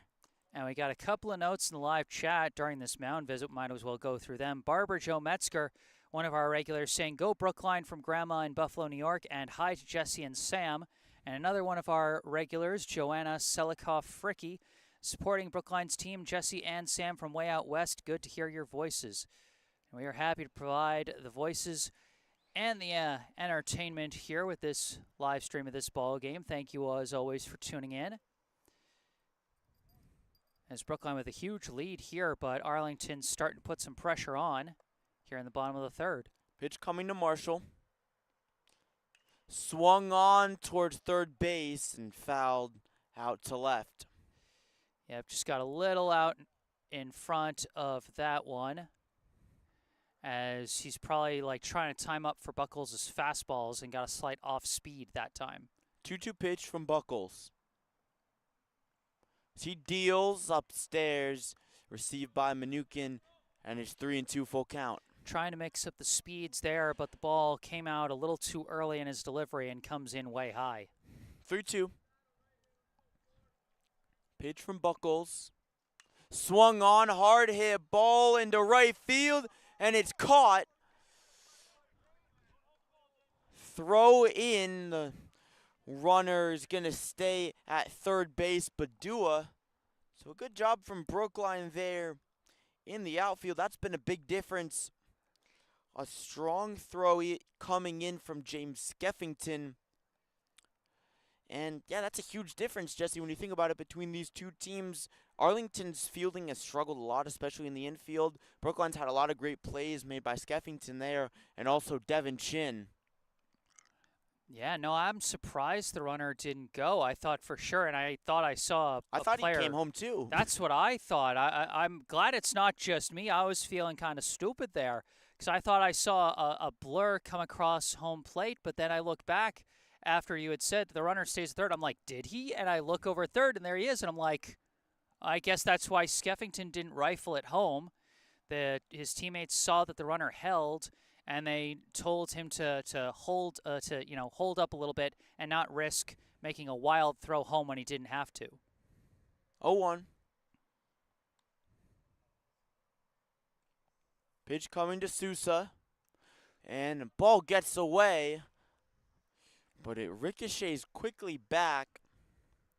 Yeah, this is, again, why timing is everything for the jump. We've seen Devin Chin score, but he saw the ball bounce in a particular direction, and he timed up his jump towards home properly to give him the opening there. That one, with that ricochet, there wasn't as big of an opening for Badua. 1-1 pitch to Sousa, and it gets beyond the hands of the third baseman, Vankowski. Another one that pops into Keenan Sawada, but he's unable to make the throw. Didn't have enough time, and Sousa's on with an infield single. 7-2 Brookline. Yeah, RBI infield single. That one I would score as a single as well. That's another one I'm going to double check on Game Changer. It was a tough bounce for Vankowski, but we'll see on Game Changer what they call. That one called now in a strike. Brookline on top. 7-2 over Arlington in this one. Wallets at the plate. B. Wallets, the shortstop. He had the big hit back in the first inning that tied the game for Arlington at the time. 0-1, and they got Sousa in a pickle. Throw down to second. Looking to get him. Throw back to first. Buckles completes the play. Oh, boy, they saw Sousa start to take off for first on that first pitch, but then stop and come back. Buckles keeping an eye on the runner this time instead of just focusing on the batter, and it pays big dividends. I said you got to watch out for a lefty pitcher. They have that quick pickoff move. He saw Sousa start to twitch and move towards second, took advantage of the body weight going the wrong way, and picked him off. First pitch coming. Or, excuse me, not the first pitch, the 0-1 pitch. Now 1-1 to Wallets. And now 2 outs and bases empty. Big difference-making play there by the Brookline defense. 1-1, foul tip, and looked like Mnookin got hit a bit there. Hopefully he's okay. Seems like he's just walking it off, but, man, catchers are a different breed in baseball. You got to be tough as nails to play that position, because every pitch could be another foul tip right into your face. And even if you got the face mask protecting you, you still feel a degree of that impact, even if it's spread out by the shape of the face mask, and even if it's absorbed a tiny bit, you're still going to feel a sting. And it's still going to be like, it's going to make you flinch because the ball coming right at your eyes. 1-2 pitch. Hard ground ball fouled off to the left side. Pull heavy hit there from Woolets. No runners on for Arlington. Brookline up 7-2 after they put up 6 runs in the top of the third. This game has not been quick. Brookline with a very long third inning. 1-2. This one gets away. Yep, close around the shins there. The batter jumps back. That's the beauty of baseball. 2-2. With 2 outs here in the bottom of the third. Pitch to Woolets. Foul tip into the catcher's glove. He strikes out, and Buckles completes the inning. Brookline on top of Arlington 7-2 after 3. Another well-executed inning by Buckles. Did allow 1 run in after a couple of nice hits, but he's pitching with a lead. He can afford to, let up a few hits here and there. During this break between the third and fourth inning of this ball game, I'd like to take a moment for a local charity spotlight. I'd like to tell you about the Brookline Food Pantry. The Brookline Food Pantry provides groceries to Brookline residents in need of food assistance. The pantry has been serving an average of 650 households each week, and they are always looking for more people willing to lend a hand, whether that be through monetary donations, direct food donations, or volunteers in the pantry.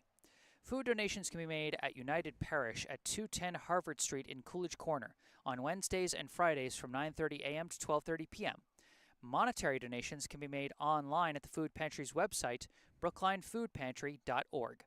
Go online or call 617-800-5339 for more information about how you can volunteer with the pantry and help feed your community. Once again, that's brooklinefoodpantry.org or call 617-800-5339. And all that information, link and phone number, is in the description section of this video down below. And Sam, I do believe we've got a pitching change here. Pitching change here for Arlington. Lamont coming in for Arsenault, and Lamont, interesting thing with him, he was playing left field for Arlington before, so be interesting to see if Arsenault goes out into left or if somebody else will come in. Yeah, it looks like there's someone else out in left field, but I can't tell if that's Arsenault having put on like a sweatshirt or something, or if that's a different player just wearing a long sleeve shirt with no jersey number. Sometimes in the summer leagues you get players that don't have proper jerseys on the day of the game, but whatever it is, we at least know who the new pitcher is. So Arsenault is going to finish with 3 innings pitched, 7 runs allowed. I'd have to go back and calculate how many of those are earned because not all of them are. There were some errors, but he would be the pitcher on credit for the loss for Arlington unless his team can come back and at least tie the game.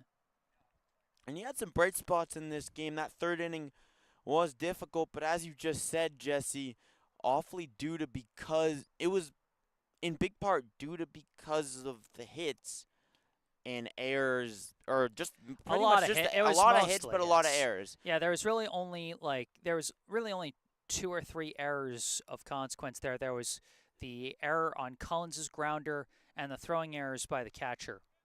But Brookline did bat around, so we're starting the exact same way we started the 4th inning, aren't we, with Finn Collins here? Well, Finn Collins, he stole a base. He's not the fastest hitter on the Brookline team, but he can still. Well, he took it on a wild pitch. Took it on a wild pitch, but still. Yeah. Even if it doesn't go on the stat sheet. He's not the fastest runner, but he hustles. That's what we saw with him going all the way around. And Brookline has been the team with more hustle as he swings and misses on this one. They've had more hustle than Arlington in this game. That has been a big thing. Swing and a miss on the pitch by Lamont. 1-1 to Collins. Coming, Collins takes it low and away. The ball gets away. And it's 2-1. You know, one of the things you see with taller batters is you feel like bigger strike zone's so tough, but when you got a low dipping ball like that, it feels so much further away for a tall hitter. They're not going to be fooled when a ball drops low like that. 2-1. Pitch from Lamont. That one missed outside, looks like. Looks like almost heard strike, but not called by the umpire, and it's 3-1. 3-1 pitch from Lamont to Collins.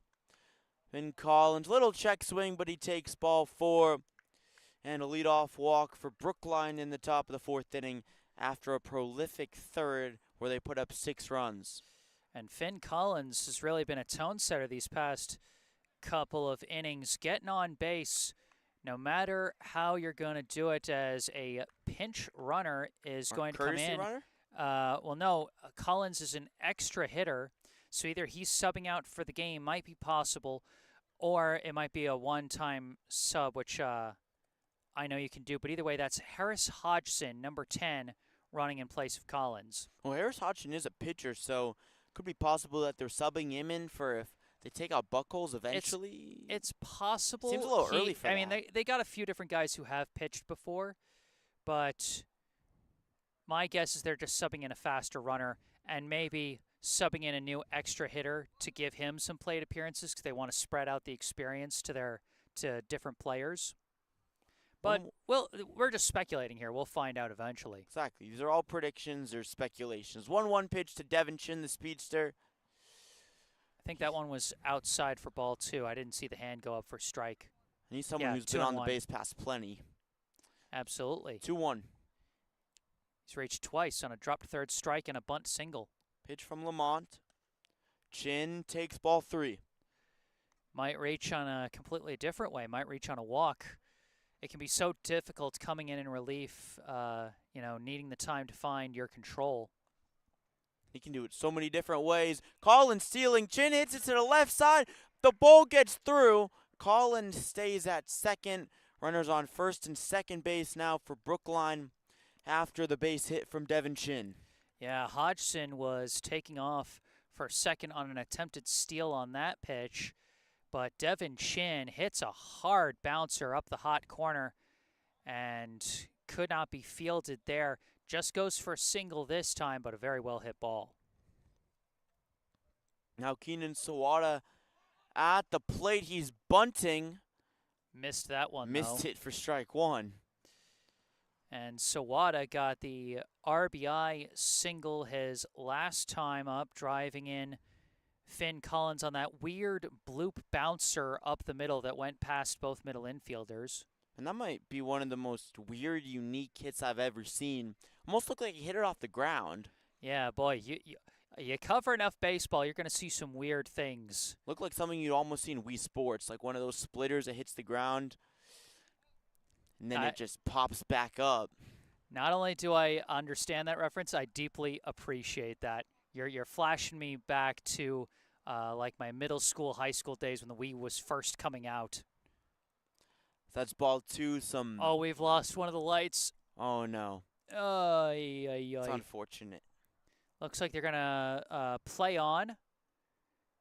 Still have see if all maybe the others. they can fix it. Maybe, or uh-oh.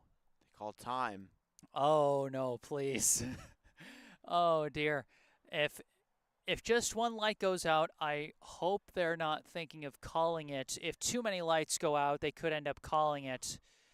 Wouldn't that be in Brookline's favor? It would be. I mean, they might just end up postponing it. They haven't gotten through the requisite 4 innings to have called it an official game. They would need to finish this inning, but this is a bit tricky. It would have to be. It's a decision to be made by the umps and by the coaches. They could also finish the requisite 4. If they finish one more inning, the game would be, long enough to be official if they were to call it due to darkness. Looks like they're But for now, I think they're just going to play on. So it'll be a little darker here on the first base right field side, but still mostly visible. Inside pitch to Keenan Sawada. He bounces off the plate a bit. Takes ball 3. But yeah, with the Wii, I had the game, got it in first grade, second grade, something like that. Still love Wii Sports. It's a great game. Oh, it's fantastic. Still one of the best Wii games to come out. 3-1 pitch to Sawada, and it's a strike at the top of the zone.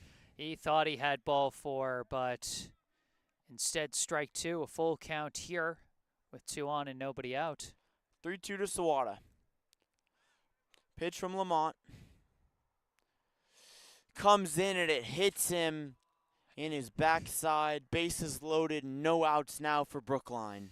Sawada, such a gutsy, gritty player. The way he,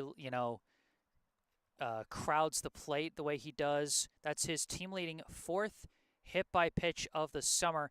This is at least his 2nd consecutive summer season leading Brookline in hit by pitches, as he's almost made that bit. If he didn't have so many other great elements to his game, that would be a trademark of his game. But he's such a great all-around player that there's no one part of his game that you would say is the signature definitive part of his game. And that's also a part of his game that gets overlooked. It's the first time I've heard you mention that. Ian Sawada, such a great all-around player. Another great player, Jackson Fantuzzi at the plate. Or no, excuse me. Caden Sheehan, not Jackson Fantuzzi. Similar helmet. My bad for that. Sheehan at the plate. Fantuzzi is on deck for Brookline. 0-1, and he sends it out to deep center field. It gets behind the fielder, running around second. He's going to throw it in. 3 runs are going to score. It's a 3 RBI, bases clearing triple for Brookline. It's 10-2. That was a missile, Sam. Oh my gosh, Caden Sheehan, he has been launching some lasers the past few games that have gone right at fielders. So unlucky. That one, he just got every ounce of that ball. That wasn't just a missile. Nuke. If there were a fence at this field, that yeah. would have a chance at being a home run. Yeah, would have been a grand slam in that case. Had a chance to be technically inside the park home run here. Yeah, I know. If the center fielder wasn't hustling back for that one. The ball gets away, and almost looked like for a second the same result was going to come out of it, but still 0 outs in the inning. Brookline on top, 10-2 over Arlington. It's been all Brookline the last 2 innings. A total of 9 runs they've put up in the last 2 frames. Yeah, and this frame is still going, and they're just 2 runs away from coming within the range of a mercy rule win, which would end it after 5 innings. So technically 9 runs in 1 inning played for Brookline. Technically. Yeah, that's technically in 1 inning pitched. 1 inning pitched, that's 9 runs. Yeah, you're correct. Team ERA would be pretty high. Pitch coming, and it's called the strike. Yeah, if all of those runs were earned, which they weren't, granted, but if they were, and it were 9 runs in 1 inning, that would be an ERA at this level of 7-inning ball. That'd be an ERA of 63. 63, it would be 81 in the MLB. Yes, that's correct. That's unreal. Brookline's done amazing. Yes. And again, we come back to this. Even though this game was very close in the beginning, Brookline's record far exceeds Arlington's. Brookline's 8-2 minus the forfeit. Arlington's 3-4 minus the forfeit. Yeah, no, and again, that's what makes baseball so interesting is you can have a close, low-scoring inning. In fact, last year that's kind of what they had. Brookline only put up 1 run each in the first 2 innings last year against Arlington, but then they exploded and bumped their way up to 13 runs with 11 runs over 2 innings. As that's going to be, is that 3 walks now for Jackson another Fantuzzi one today? He's like Barry Bonds. Similar statistics. Yeah, and it's the same idea of, oh, this guy's got a big bat. I don't want to pitch to him. I mean, what's this guy's on base percentage? What is it? Insane. It's ridiculous. I don't usually post on base until players get a certain amount of plate appearances, and Fantuzzi hasn't cleared that number yet. Wait till But he had 3 walks coming into today. He's now got 6 in 9 plate appearances. 6 and 9 plate appearances, and he's 2 for 3.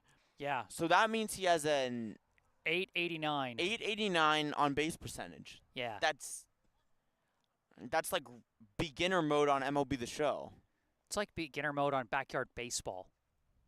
Literally, you can hit like one of those fun career modes. This one popped up into center field, and it is caught by the left fielder, thrown in for the first out of the inning. Yeah, Klein trying to put the ball in play like he does, but undercut that one. Hit the pop fly a little too shallow to bring in the runner from third, and it's just going to be out number 1. That's like super mega baseball numbers. They dip a little bit there, but still an 800 on base percentage. Still incredible. 1 out now. Throw back down to first, and he's going to be safe. Excuse me, Noah Klein with the out, not Fantuzzi, so the super mega baseball stats are still up there at 889. Now for Brookline, at the plate is Leo Vankowski. Vankowski now 1-1, the count to him. Brookline, this game was tied 1-1 at the end of 2. Brookline put up 6 in the third, and now they've put up 3 more off a bases clearing triple coming from Mayfield-Sheehan. An unbelievable shot, went far beyond the center fielder. He's located far back too. Could have been a home run in some ballparks. 2-1 pitch now. This one swung on, pop fly over near fair and foul territory. Comes on and catches it, throw in. It's 11-2 Brookline. Yeah, Leo Vankowski, after striking out the last 2 at-bats, gets the job done with a sac fly to right there. A nice sliding catch by the right fielder, Lachlan, for Arlington. Just couldn't, make the play before Mayfield-Sheehan came home. Just difficult enough of a catch that it worked for the sac fly. Pitch coming from Lamont. This ball gets away. Fantuzzi's going to steal second easily. You got to think at this point, they can still keep playing both. 1 light gone, Brookline up by 9. You wonder if they end up calling this game again. Not technically a mercy rule. Would need to be 10 after 5. Swing and a miss. Now by Jonathan Liu. 1-1. Yep, it'll be interesting to see if Brookline can get to double digits in this inning, what they might decide to do. But I feel like, in general, guys want to play. So if they feel like it's enough that they can play, then they'll probably keep playing. 2-1. Pitch to Jonathan Liu, and he takes a pitch a bit outside. 3-1. And a timeout called. Jonathan Liu, his past couple of at-bats, he popped out to second in the top of the second. And then as part of that big rally last inning in the top of the third, he got a single and then stole second, went to third on a throwing error by the catcher, and then came in to score on the RBI hit by James Skeffington. Well, Jackson Fantuzzi, runner on second base for Brookline. They've consistently had a runner in scoring position. It feels like the entirety of the game, they've had such a consistent presence. We talk about this so often, Jesse. Outside of the second inning where they went down in order, you're absolutely right, Sam. Yeah. Besides that, they're such a well-rounded team. Their whole lineup either has ridiculous stats or just helps the team and gets it done. Absolutely. Even at the bottom of the order, they're still a very strong team. 3-2 pitch coming, swing and a miss. And Jonathan Liu strikes out to end the inning. Here now in the middle of the 4th inning, Brookline gets 4 in the top of the 4th. A bases clearing triple by Mayfield-Sheehan to drive in 3. And then after that, he scores a run. So essentially not a grand slam, but the same result. Got a little help from Leo Vankowski with the sac fly there. But, yeah, another strong inning from Brookline. They're just 1 short of the mercy rule, technically. And hopefully that's the only light going out tonight. And, hopefully we'll, get a chance to properly finish this game. If it were to be called due to darkness, usually we like the game to get at least 4 innings in before they call it an official result. Otherwise, would you try and reschedule with how far apart Brookline and Arlington can be distance-wise? Do you want to, travel that distance just to play 1 inning? At summer level, maybe not, and in those cases, the team that's trailing might just decide to forfeit the game in that situation and just give them the win. But then, of course, if the lights can stay on for at least another inning and a half, Brookline could potentially seal it in 5 if they can score at least 1 more run while also keeping Arlington off the board. And they've done a good job of that. Arlington still has 2 runs. They haven't been totally dominated in their offensive attack, but just relatively. Even though Arlington has put up points or runs, Brookline's just been way out of their league offensively. Yeah. Grande to start the inning for Arlington, and they're going to keep going with Will Buckles for Brookline. It'll be Grande, O'Connor, and Arsenault who pitched the first couple of innings for Arlington. Will Buckles has had a great season for Brookline. Incredible stuff he puts out on the mound, and it's at the point where even if he does give up a run or 2, he's still in good shape, most likely in line for the win unless something crazy happens. Again, the game of baseball, no time limits. You never really know, but it's looking good for Brookline. First pitch to Grande coming, taken outside on a fastball. Ball 1. Grande, his last time at the plate, struck out to end the first inning. 1-0 pitch. This one a little bit inside. Almost popped out of the glove for a second, but Mnookin able to corral it. Yeah, again, Buckles taking a couple pitches to get his control right. 2-0. And as you just said, pitch down in the dirt, 3-0 the count. But once he gets that control right, he is unhittable. Yeah.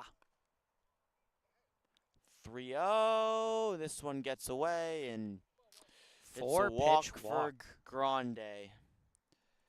A 4-pitch walk to start the inning. And Brookline does have some action going in the bullpen. They've had some action going at different points in the game. I think they've got Eli Gevertz warming up as a potential reliever. You got Eli Gevertz, has been used quite a bit pitching-wise this season. Pitch from Buckles, ball bounces away. Grande gets down to second. Mnookin does not elect to make the throw. And a runner on second base for Arlington. And John Busey and Max Mnookin coming out for a mound visit. Yeah, and Sam, we talked about how Brookline's had a runner in scoring position almost every inning. For Arlington, it actually has been every inning. They've had at least 1 runner in scoring position.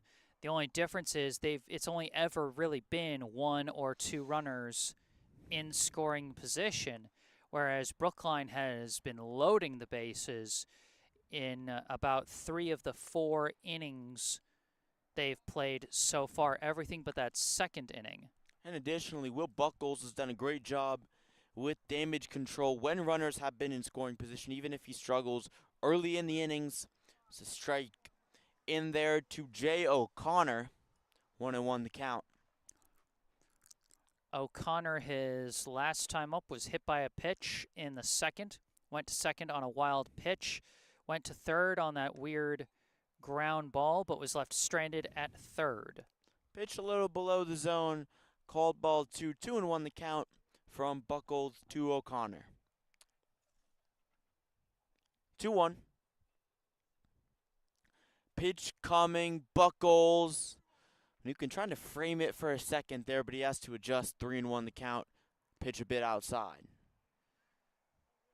Again, they want to see Buckles get back to throwing strikes. Otherwise, they might call it a day for him. 3-1. Swing and a miss by O'Connor, and Brookline would love to give Will Buckles the win in this one. Again, they only need, in the high school level, you only need 4 innings pitched for a pitching victory. Or 3 in a 5-inning game. Or 3 in a 5-inning game. This one, a little check swing, swing and a miss. Buckles gets a strikeout of O'Connor to get the first out of the inning. Boy, he fooled him with the breaking ball that time. You could see the way he got jammed on the inside, an awkward swing, and Buckles getting a good first out there. And now it's Arsenault at the plate. no, it's Lamont. Or no, it's not. It's Lamont coming in. That is interesting. Lamont takes strike 1 down the middle. Okay, I guess they took Arsenault. Maybe they took Arsenault out of the batting order somehow. It's very strange because usually the batting order you can't really mess with it, but small technicality, I guess, in a 9-run ball game. And this one hits the umpire. Hopefully he's okay. Oh, hate to see it. He is not okay. Hate to see he that. was. He threw his face mask in frustration over the pain. Might have. What did he take Just one in the walking gut it or off. something? Yeah, I don't know. Hopefully he's all right. We talked about the importance of the catcher's or the umpire's mask earlier in the game, and just hope he's all right. Yeah. Umpire again. Respect the umpires. They do a very important job, and they can get hurt too. Yeah, absolutely. Most definitely. Well, certainly hope our home plate umpire is okay. As Brookline trying to stay in control of this one. One more run next inning, and they could make this a mercy rule win. But in order to do that, they would need to keep Arlington off the board. And Arlington's got a runner at third, as that last pitch that hit the ump was a wild pitch that allowed Grande to go to third. Pitch coming from Buckles.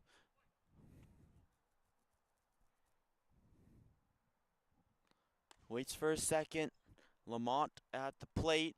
Pitch from Buckles. Lamont fouls it hard back into the fence, and it's 1-2 the count.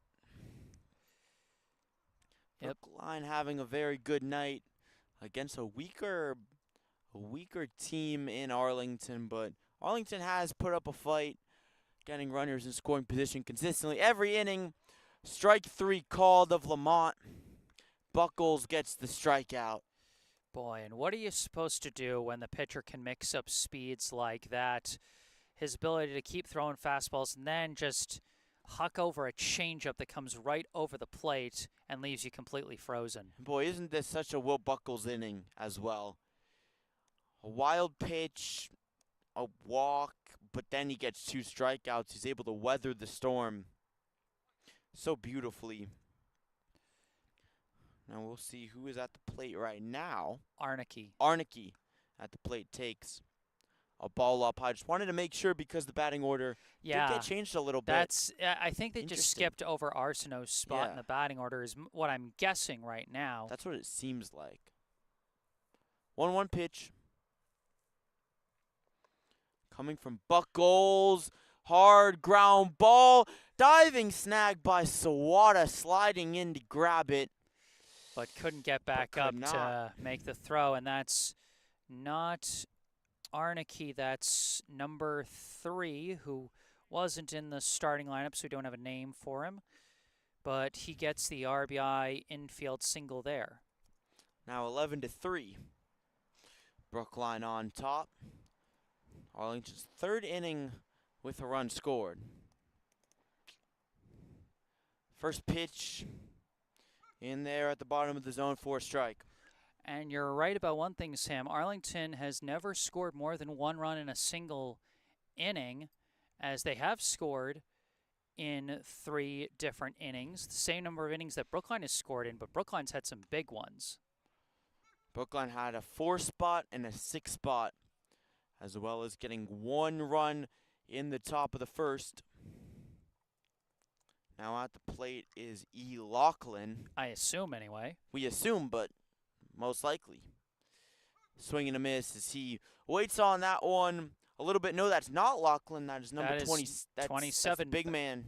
Batting in his place. Big man at the plate, 27, and he strikes out. Brookline comes over for a meeting, only giving up 1 run. And again, Will Buckles would be in line for the win. At this point in the game, Busey talking with Leo Vankowski on the side. So we're getting ready for the top of the 5th inning. Brookline on top comfortably. Yep, and if Brookline wants to trigger the mercy rule in this inning, they would need to score at least 2 runs while holding Arlington to 0 in the bottom half, as Arlington, the home team, will get an even number of chances to bat no matter what. Man, the bugs are starting to come alive, Jesse. Yeah, this is when I'm glad to be wearing my long sleeves and my long pants for work on a night like tonight. Important stuff. Need to do that.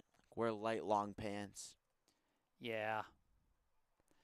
At this point, you never know when they're going to strike, but often they strike at one point or another. Yeah. Well, we'll have the bottom of the Brookline lineup coming up here on the top of the 5th. Skeffington, Mnookin, and Collins.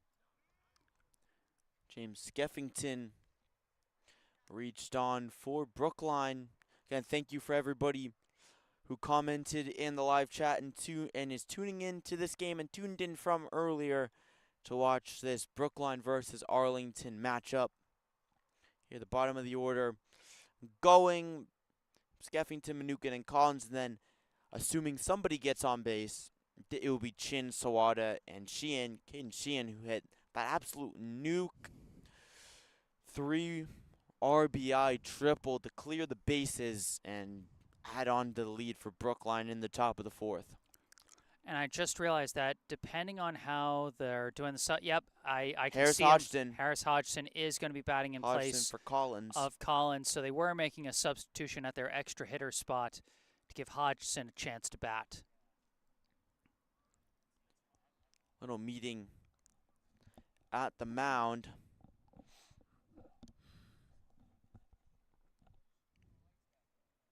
Skeffington getting ready. The right fielder for Brookline.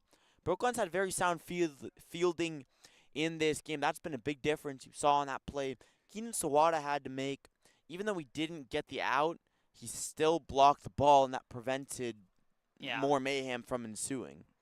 Yeah, it almost turned into a highlight-worthy play. A nice sliding grab deep in the infield would have been incredible if he'd made that play happen, but he slipped and fell on his way back up to try and make the throw, so no dice there. Still the same pitcher in the game. Pitch gets a little bit away from Lamont after giving up 4 runs. We'll have to see how many were earned and how many were not, but regardless, giving up 4 in the top of the... All of them were earned. All of them last inning. No errors last inning. You had the 3-run triple after a walk single and hit by pitch, and then you had a sac fly. 1-0, and then he goes to the curveball again. Second straight time he went to that pitch. The low and away curveball, 2-0 the count. Skeffington 1 for 2 today with a strikeout and an RBI single. 2-0, this time he goes to the fastball, and it's in there for strike 1.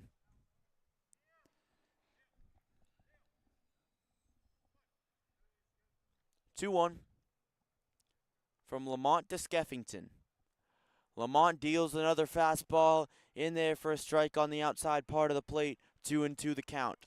Skeffington's another one of those all-around players like we've been talking about. He's been showing some great abilities at the plate in his limited time this summer, and has also played spots in the infield and outfield, and even a brief role as a courtesy runner. So that's a guy that brings really all the tools to the game that you can ask for. Pitch down there, low for a ball. 3-2 the count now. A full count to Skeffington in the top of the 5th, and Lamont getting worked well now by Brookline. 3-2 pitch.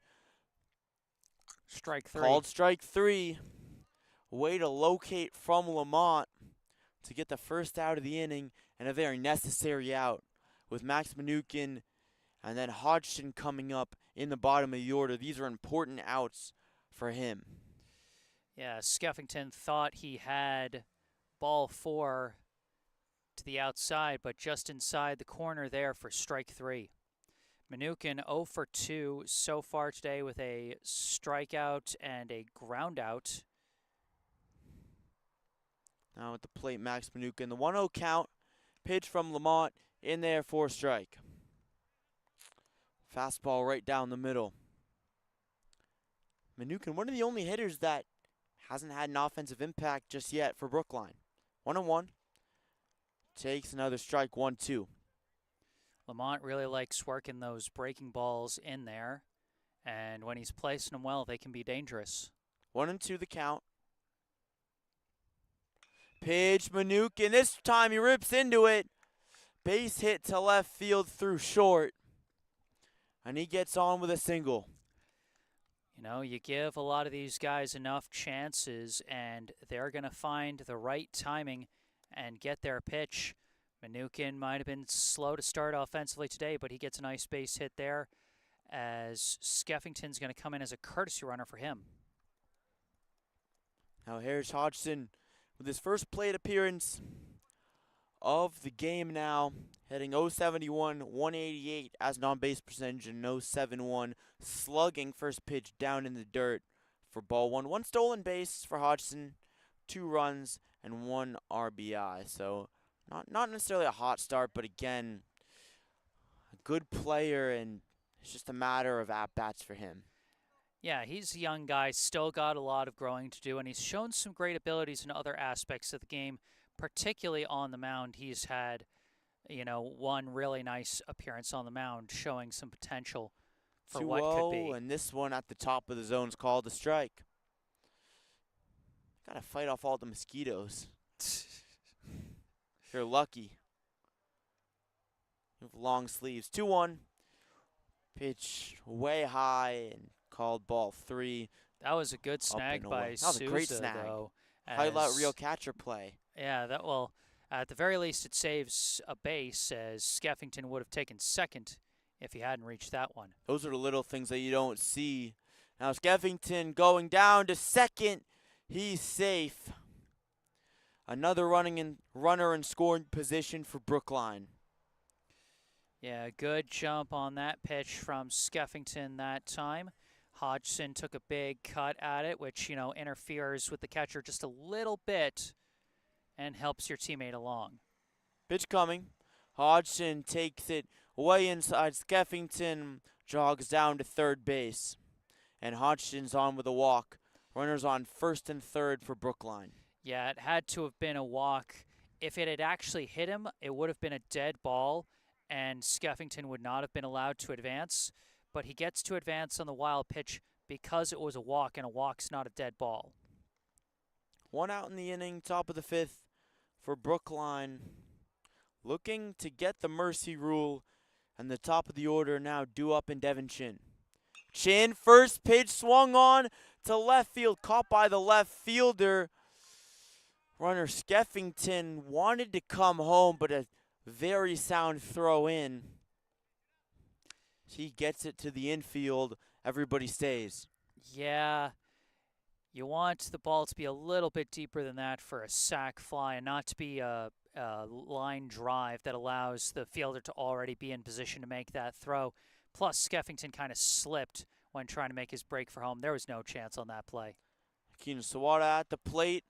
First pitch, big hack from him, swung on back into the fence. Sawada is one of several players that's been having himself a nice day so far. Got an infield single his first time up, then got an RBI single through the middle in the 3rd, then got a hit by pitch in the top of the 4th. He has scored 2 runs so far today and driven in 1. A 1 pitch. Pickoff attempt back at Hodgson at first. There's Hodgson able to get back in very quickly. Didn't take much of a lead there. 0-1 pitch to Keenan Sawada. Pitch coming, Hodgson now breaking for second. Sawada hits it far back, almost to the house behind the field, but did not, and it's 0-2. And Hodgson will have to move back to first because of the foul ball. Now 2 outs, Arlington looking to get only their second scoreless inning, pitching-wise, of the game. Pitch coming, Sawada takes a ball, they go back to first, but do not apply the tag. Hodgson gets back in safely, it's 1-2 the count. Gutsy watch by Sawada with 2 strikes and 2 outs, trying to get to the mercy rule. 1-2. Pitch from Lamont. He's really settled in this inning. This one hits Keaton Sawada. We've talked about his high hit by pitch numbers. He has 2 tonight. And again, you just have to have the guts to be able to, crowd in there, lean in there, and take the sting on the leg there. And that will now load the bases for a guy who had a very big swing the last time he was up with the bases loaded, as Mayfield-Sheehan is coming to the plate. And that's a scary sight if you're Lamont and if you're Arlington, because if Sheehan gets into this one again, he could potentially set Brookline up for the mercy rule again. Not trying to get ahead of ourselves, but they're going out for a mound visit with Lamont. And the thing is, he doesn't even necessarily need an extra base hit here, Sam. A base hit to the outfield with the runners going on contact with 2 outs. A base hit to the outfield almost guarantees 2 runs coming in because everyone is going to be going as soon as bat hits ball. And so, he doesn't necessarily need a nuke like he had last time. All he needs is a well-placed, regular old shot, and he can bring in 2 and make it a double-digit ball game. Definitely. But of course, a bases clearing extra base hit could bring, could potentially bring in even more. But the outfield's playing deep. Very deep. So they're daring Sheehan to try and hit it past them. There was nobody anywhere in the near outfield. Nobody even close. Yeah, as you can see, as we turn the camera around, you can see how far back the outfielders have pulled themselves after the missile that Sheehan launched last time. Pitch to Sheehan, bounces for a second away. And the thing is, that could potentially come back to bite him, because if Sheehan hits a grounder through any of the infield gaps, that's 2 runs in, guaranteed. It's the risk and the probability is that Arlington is willing to play with. 2-0 pitch to Sheehan. That's called a strike. A bit below the zone. He's saying it came over high enough when it crossed the plate and then dropped low. It's a fair call. 2-1. It's a tough call to make, yeah. Borderline pitch. 2-1 now to Sheehan after the strike. This one's outside. 3-1 the count. And Sheehan can bring in a run even just with 1 more ball here with the bases juiced. Gotta wonder if they would rather pitch to him or give him the walk. Neither is a good option. Well, the bases loaded walk is the option they end up going with. Sheehan with another RBI. That's his 5th today. Lamont with another walk, and he gives the ball to his coach. A new pitcher coming in for Arlington. 12-3 Brookline adds on to their lead. 1 away from the mercy rule. They're still not there yet. Still not there yet, but a powerful and patient hitter coming up in Jackson Fantuzzi. All he needs to do is reach base, and they get to double digits. And he, as we discussed before, has reached base safely in 8 of his 9 plate appearances so far. That's a pretty good this bet. Summer. That's pretty good percentages. Pretty good percentages. Again, you never know in baseball, but the past, if history repeats itself, be good for Brookline whether he leans into a big hit or walks, one of his 6 walks. Yeah, he's got 6, including 3 today. He is 0 for 0 in 3 plate appearances with 3 walks. Would they just intentionally walk him? I don't think so. No, absolutely. With the bases low, well, you can, but you no, wouldn't. because that's the mercy rule. Well, yes, but you still have to play the bottom half of the inning. Also that.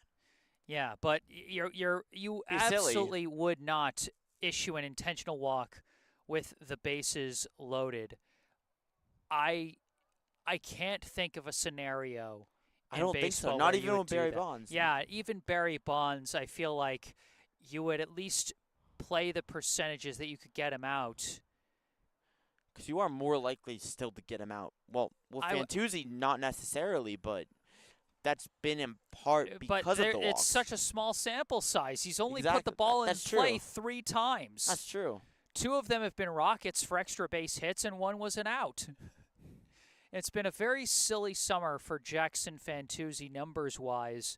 But, sometimes in this Lou Tompkins league with the, greater variety in level of play between some of the teams competing in this league and, with the smaller sample size with the slightly shorter season, sometimes you just get out of this world numbers. I mean, Devin Chin and Keenan Sawada both came into this game batting 500 or higher with on-base percentages over 600, and I think those numbers are going to go up after this game.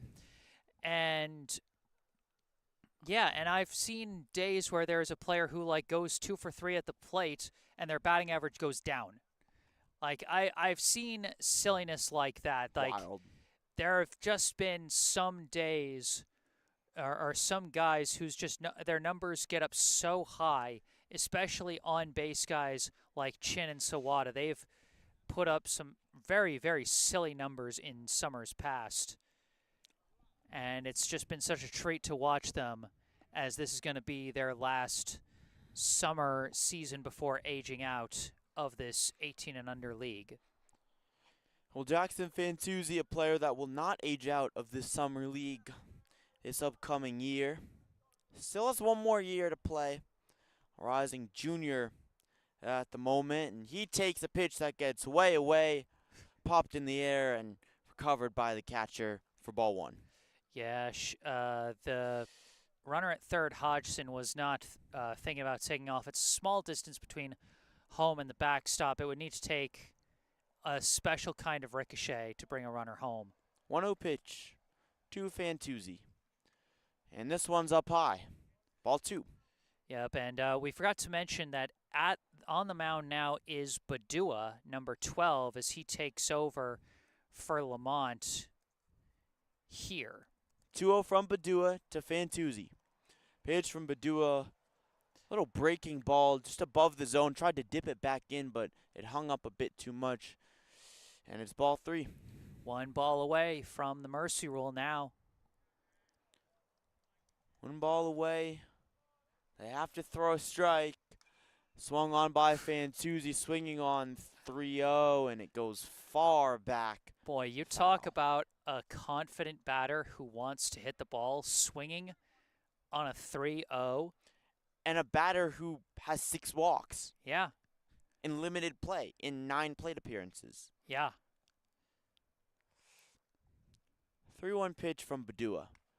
Fantuzzi takes it up high, and Brookline would have the mercy rule if they shut out Arlington in the bottom of the 5th. They lead by 10, and Fantuzzi's on-base percentage is .900. Yeah, exactly 900 through 10 plate appearances, as he's going to have a pinch runner, Ben Cody. Harris Hodgson coming in to score on that one. And we'll see what Noah Klein can do. Noah Klein, another guy that has been great in situational baseball. Not the flashiest numbers, this one down in the dirt for ball 1. Another just good baseball player for Brookline. Yeah, Klein 1 for 3 so far today, but a 2-run single and a run scored. So a run and 2 RBI so far today for him. 1-0. And this one called a strike. Sawada was thinking about it. Just thought about it. So Sawada is one of those gutsy, aggressive, speedy runners that will make you. It'll make you sweat. He'll make you think there's no way he's running. Is he? Is he? He had a long way to go on that play, Jesse. 1-1 pitch, and that one's in there for a strike. 1-2 from Badua as he attempts to weather the storm. They're doing a better job putting the ball in the zone than the last few plate appearances.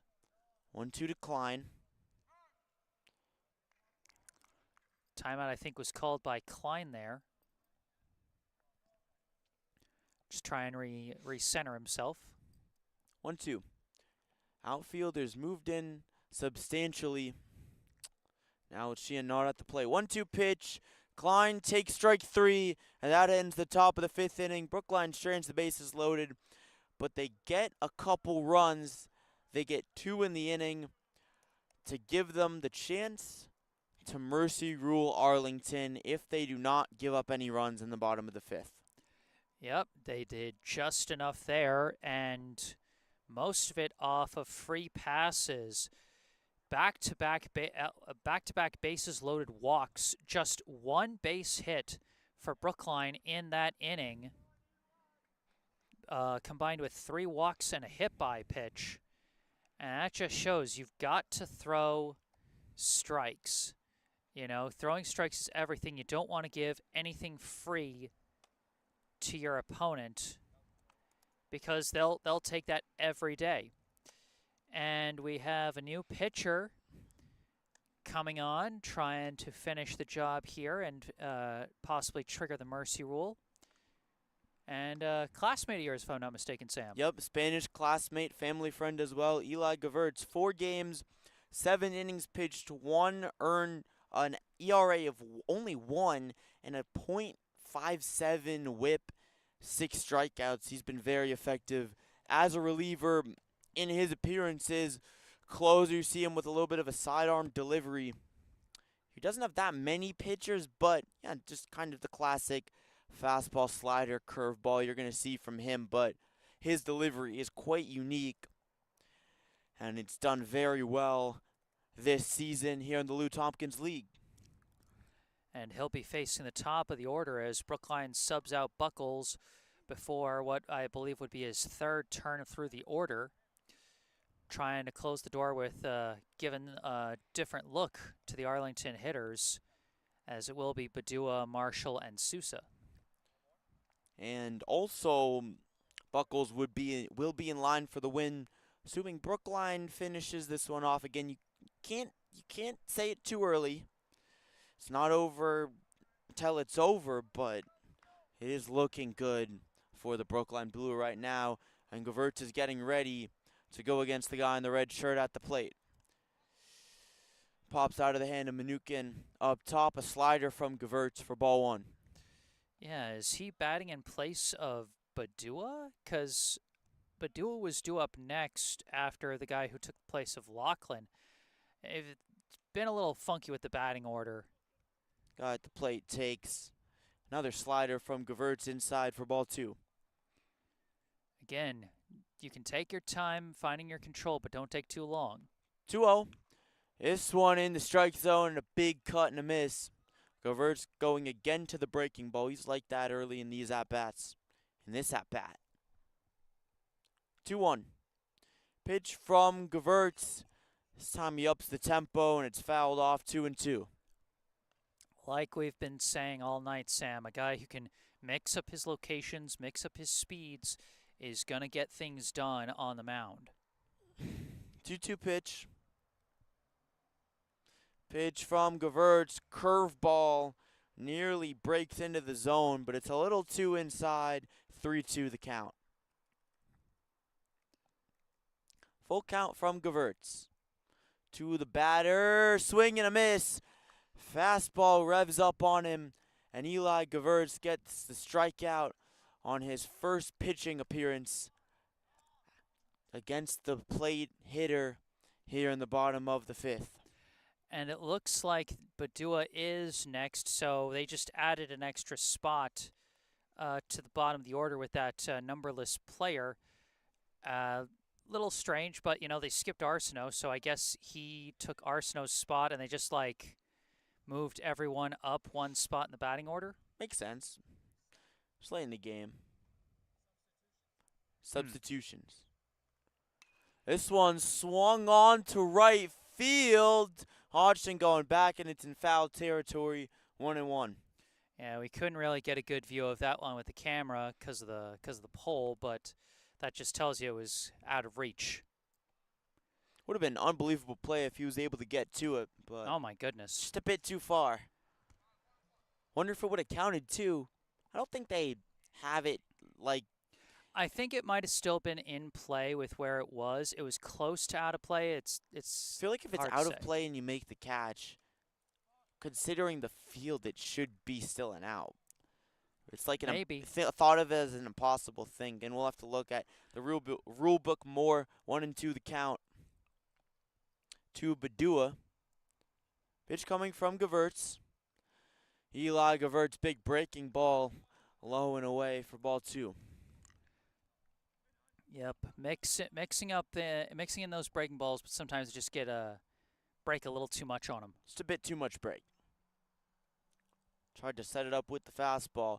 2-2. Now he goes to the fastball, bounces, gets beyond the catcher, and it's 3-2. Gewurz, another young guy that's still developing his game, but he's showing a lot of promise for what he can potentially do on the mound. 3-2. Pitch from Gewurz, fouled off by Badua and hit down. Count remains full. He's been pitching well when the count gets full, but Badua's staying alive and forcing him to keep doing that. 3-2. Pitch from Gewurz, swing and a miss. He's getting him with that high heat. Gewurz able to rev it past Badua. And now 2 outs here in the bottom of the 5th. He'll have to face Marshall, and 1 more out needed for a mercy rule victory for Brookline. So it would be a long mercy rule victory, but still a mercy rule victory. We've played over 2 hours now in this game, a little over 2 hours, 10 minutes, something around that. But 1-0 pitch from Gewurz, fouled off by Marshall. 1-1 the count. Yeah, and Gewurz has impressed me overall this season. He is impressing me today. Back-to-back full counts, ice in his veins as he throws the high heat and blows it by the first 2 batters he sees. He's been 1-1. great. Pitch, and this one gets a bit away, but it's one of those where even if it dips and is a wild pitch, doesn't have that much of an effect. That's the same as a ball right off the plate. 2-1. Pitch from Gewurz. Right in there, down the middle, a bit inside, fouled off by Marshall. Down to their final strike. Gewurz might not be going for a save, but still trying to finish the job here in 5. 2-2. Pitch from Gewurz, breaking ball. It gets away, and it's yet another full count. It's been all full counts. He's had some shaky control here, especially with his breaking balls, but like I said, he's been cool as a cucumber when throwing these payoff pitches. He's thrown a strike 3 payoff pitches so far this inning. Let's see what he does here. Full count from Gewurz. To finish the game, swung on a hard ground ball through the hole in the middle. It's a base hit for Marshall. And hold everything for a second. Yep, just a well-hit ball. I like that Gewurz is still throwing strikes unhesitatingly on these payoff pitches. Marshall punishes him that time, but still in a pretty good position here with 2 down. Now Sousa at the plate. The catcher for Arlington. Arlington looking to prolong this game another inning or so. Another inning or 2, and 7-inning games swung on, fouled off by Sousa.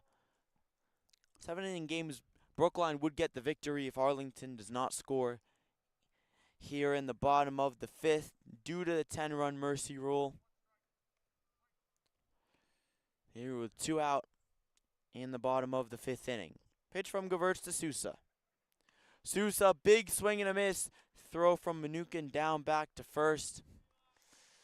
and it's 0-2. And I like that Klein just kind of patiently waited for that ball, wasn't trying to rush anything. He knows they got 2 strikes, 2 outs. No need for anything fancy. 0-2 from Gewurz. Sousa did a little shimmy. Pitch from Gewurz. Sousa fouls it off. Boy, good defensive swing there. He was behind that ball by a significant margin, and once his bat started to go around, he needed to get bat on ball there, and he did just enough to stay alive. 0-2. Pitch coming.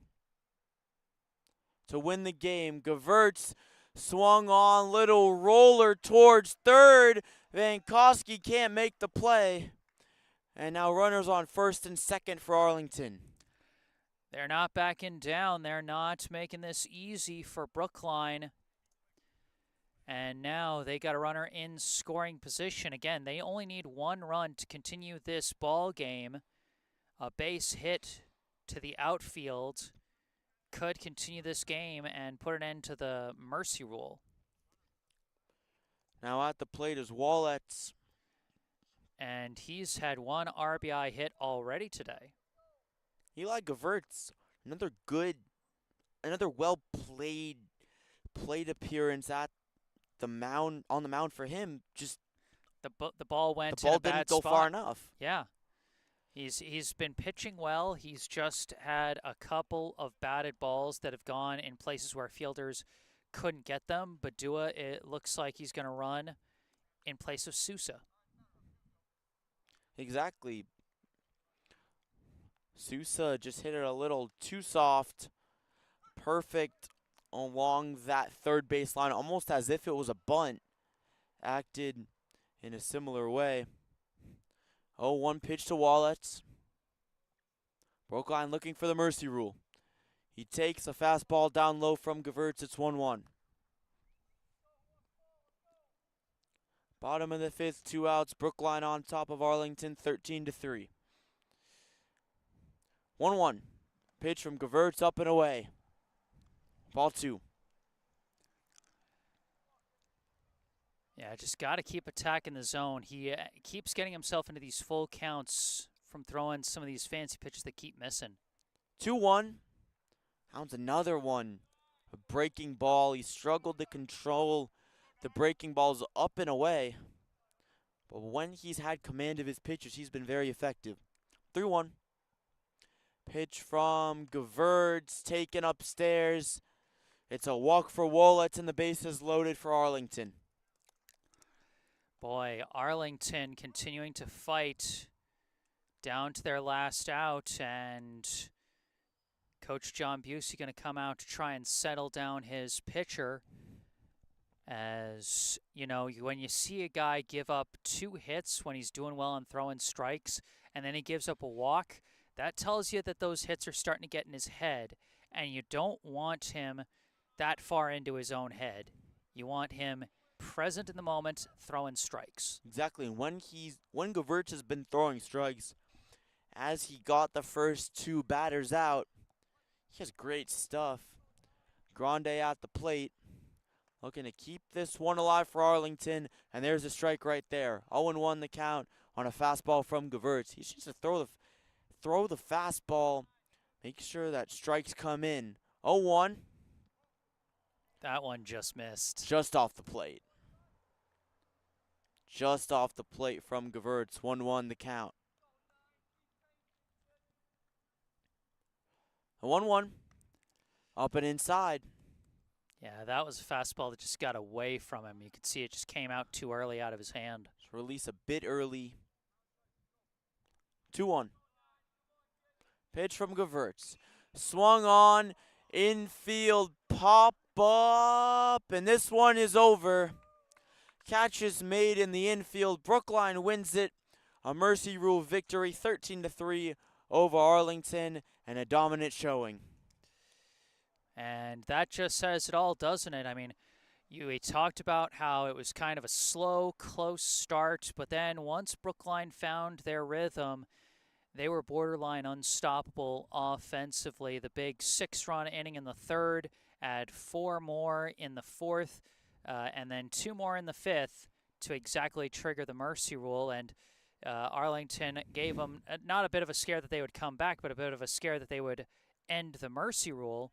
But I think we're reconnecting right away. Thank goodness it disconnected after the game. Yeah, I'm cool with that. That's fine. But the Brookline defense held on, not a shutout or anything like that, but still a solid day defensively as Will Buckles picks up his team-leading 4th win on the mound, and Brookline picks up their 9th win, 10 if you include the forfeit, as they improve to what I would call 9-2 on the season. Arlington falls to 3-5. And Sam, well done on your first full play-by-play outing here on the Baseball Diamond. Fans, I hope you enjoyed Sam and my commentary throughout this game, and hope you enjoyed the game just in general as Brookline takes it via mercy rule over Arlington 13-3. That's going to wrap it up here for us. Thank you all so much for tuning in. Remember, if you enjoyed this live stream, be sure to hit that like button and subscribe to the channel. Brookline has 2 more games on the docket for the regular season this week, both on the road. On Wednesday, they will be playing out in Winchester for another late 7 p.m. game. And then on Thursday, back to a more normal start time at 5:45, as they'll be traveling to Belmont High School to finish up the regular season against the Belmont Watertown Co-op. And then after that, the first week of August will be the playoffs. So be sure to stay tuned for that. Subscribe to the channel can help. Be sure to go down below to the description section of this video where you can find the link and phone number for our local charity spotlight, the Brookline Food Pantry. And also check out further down in the description section or in the bottom right corner of your screen some information related to me, my personal website, jessesports.com, where you can find out more about me, the freelance sports broadcasting services that I provide to various teams, and how you can commission those services for your favorite team. Or you can skip past all that and email me directly with any questions, requests, or comments you may have. Or you can follow me, and don't forget to follow me on social media on Instagram and Facebook, where I post highlights from previous live streams. But for this live stream, that's going to do it. In 5 innings, Brookline 13, Arlington 3. Alongside Sam Lowenstein here at Robillard Field in Arlington, Massachusetts, I am Jesse Mayfield-Sheehan. Thank you all for watching, and have a good night.